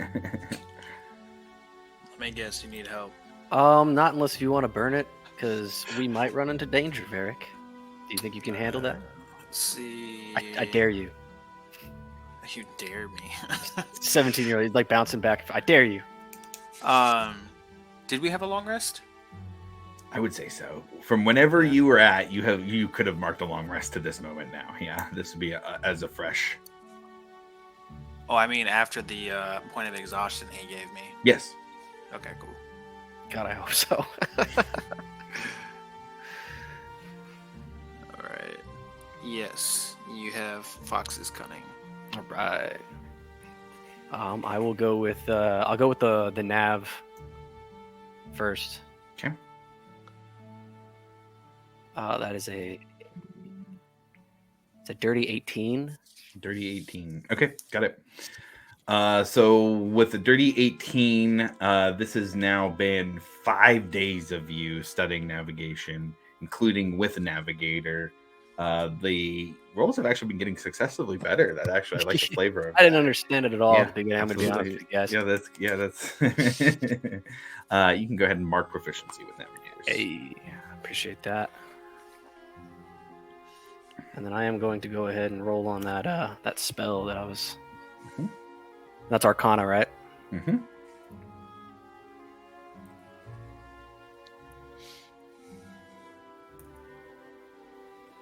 Hey, 22. 22. Ooh, very nice. Okay, got it. That's 2 successes. One more, and the spell is crafted. Yay. Pretty close. All right. So with that, I'm going to switch this here because we are on land on the edge of a very interesting place. You guys, get to the other edge of the bay here and hit the Alcantara on the beach. Stake in some ropes to keep it there and jump off onto the stand and begin to move into what is not yet the Lushgut Forest, but is the wilderness on the outskirts of it. Ekamos stays on the ship. He doesn't want to go with you guys. Yep. Just kidding. We'll let him in when he comes back. But as you guys look on the outer edge of the forest here, was there anything anybody wanted to do to prepare before heading off into the forest? I don't think, or actually, I think Nara should have been with me this whole time. Okay. I don't think she ever was knocked out of combat or anything. That's fine. Yeah. In fact, Rex Mount, or Steed, I should say, based on the wording of the spell, should be there too. Nah, Ishii got smoked when he was carrying it. Yeah, that's right. So, Nara's around. Nara says, finally, land.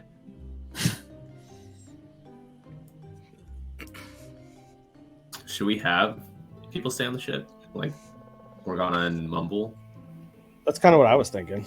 Probably. They would have said, "Oh, we're not fucking going out in a jungle. No. We're on the ship." Assume different. Yeah, no, we'll be on the ship. No, yeah, you're right. Dude. You go ahead and kick back, relax. Mm-hmm. We'll do the heavy lifting. Yep. See you later. I'll go up to him real quick and be like, "Did you get his mask off? Did you see him?" It was weird. He wasn't breathing, I noticed. Yeah. I got a weird vibe. I don't want to talk about it. Goodbye. We'll talk about it later. No, we won't. Bye. I forgot that I had. I wanted to see if there was any way to dye the clothes that I had so that they were literally any other color than like hints of blue.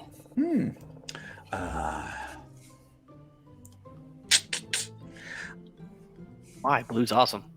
I would say I have a disguise kit. If sure, yes, that would help. Yeah, you could have used maybe some dyes from the dye kit. If you just wanted black, you could use some of the gunpowder. Yeah, I'll use the gunpowder and whatever dyes there are, just to get rid of the blue hue. Nothing like super special. Okay. Yeah, absolutely. If you want to send me an updated color scheme, I can repaint your mini to that. I will do that. Cool. If we're talking about changing stuff, could I have done something retroactively? Sure. Well, it depends, I should say. You can certainly try. Yeah. It would have just been a conversation. Yeah, absolutely. I would have attempted to, well, not attempted, I would have gathered the group up and proposed the idea of changing our name.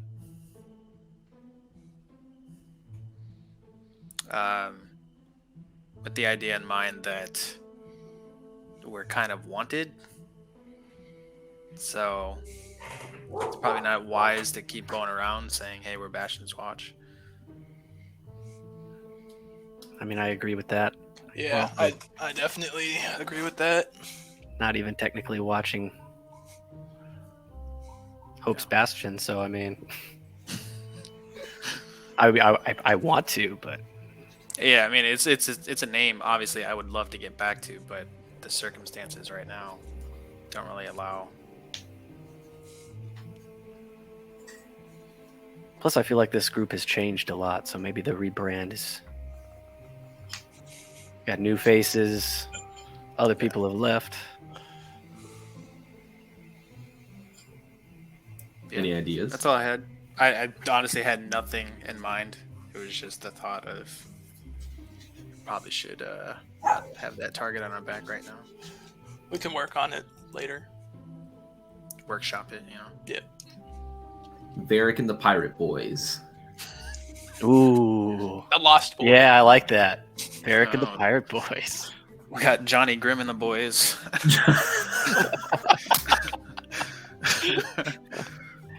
The Throat Necks. Dirty Breck in the Alcantaras.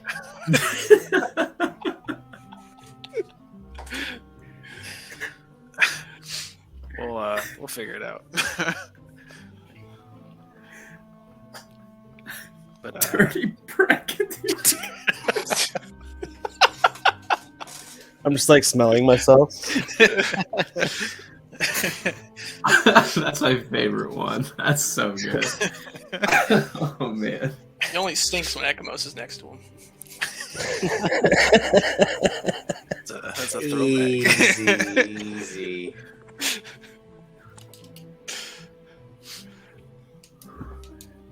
Yeah, we'll workshop the name. Yeah. We'll just title it "Work in Progress" right now.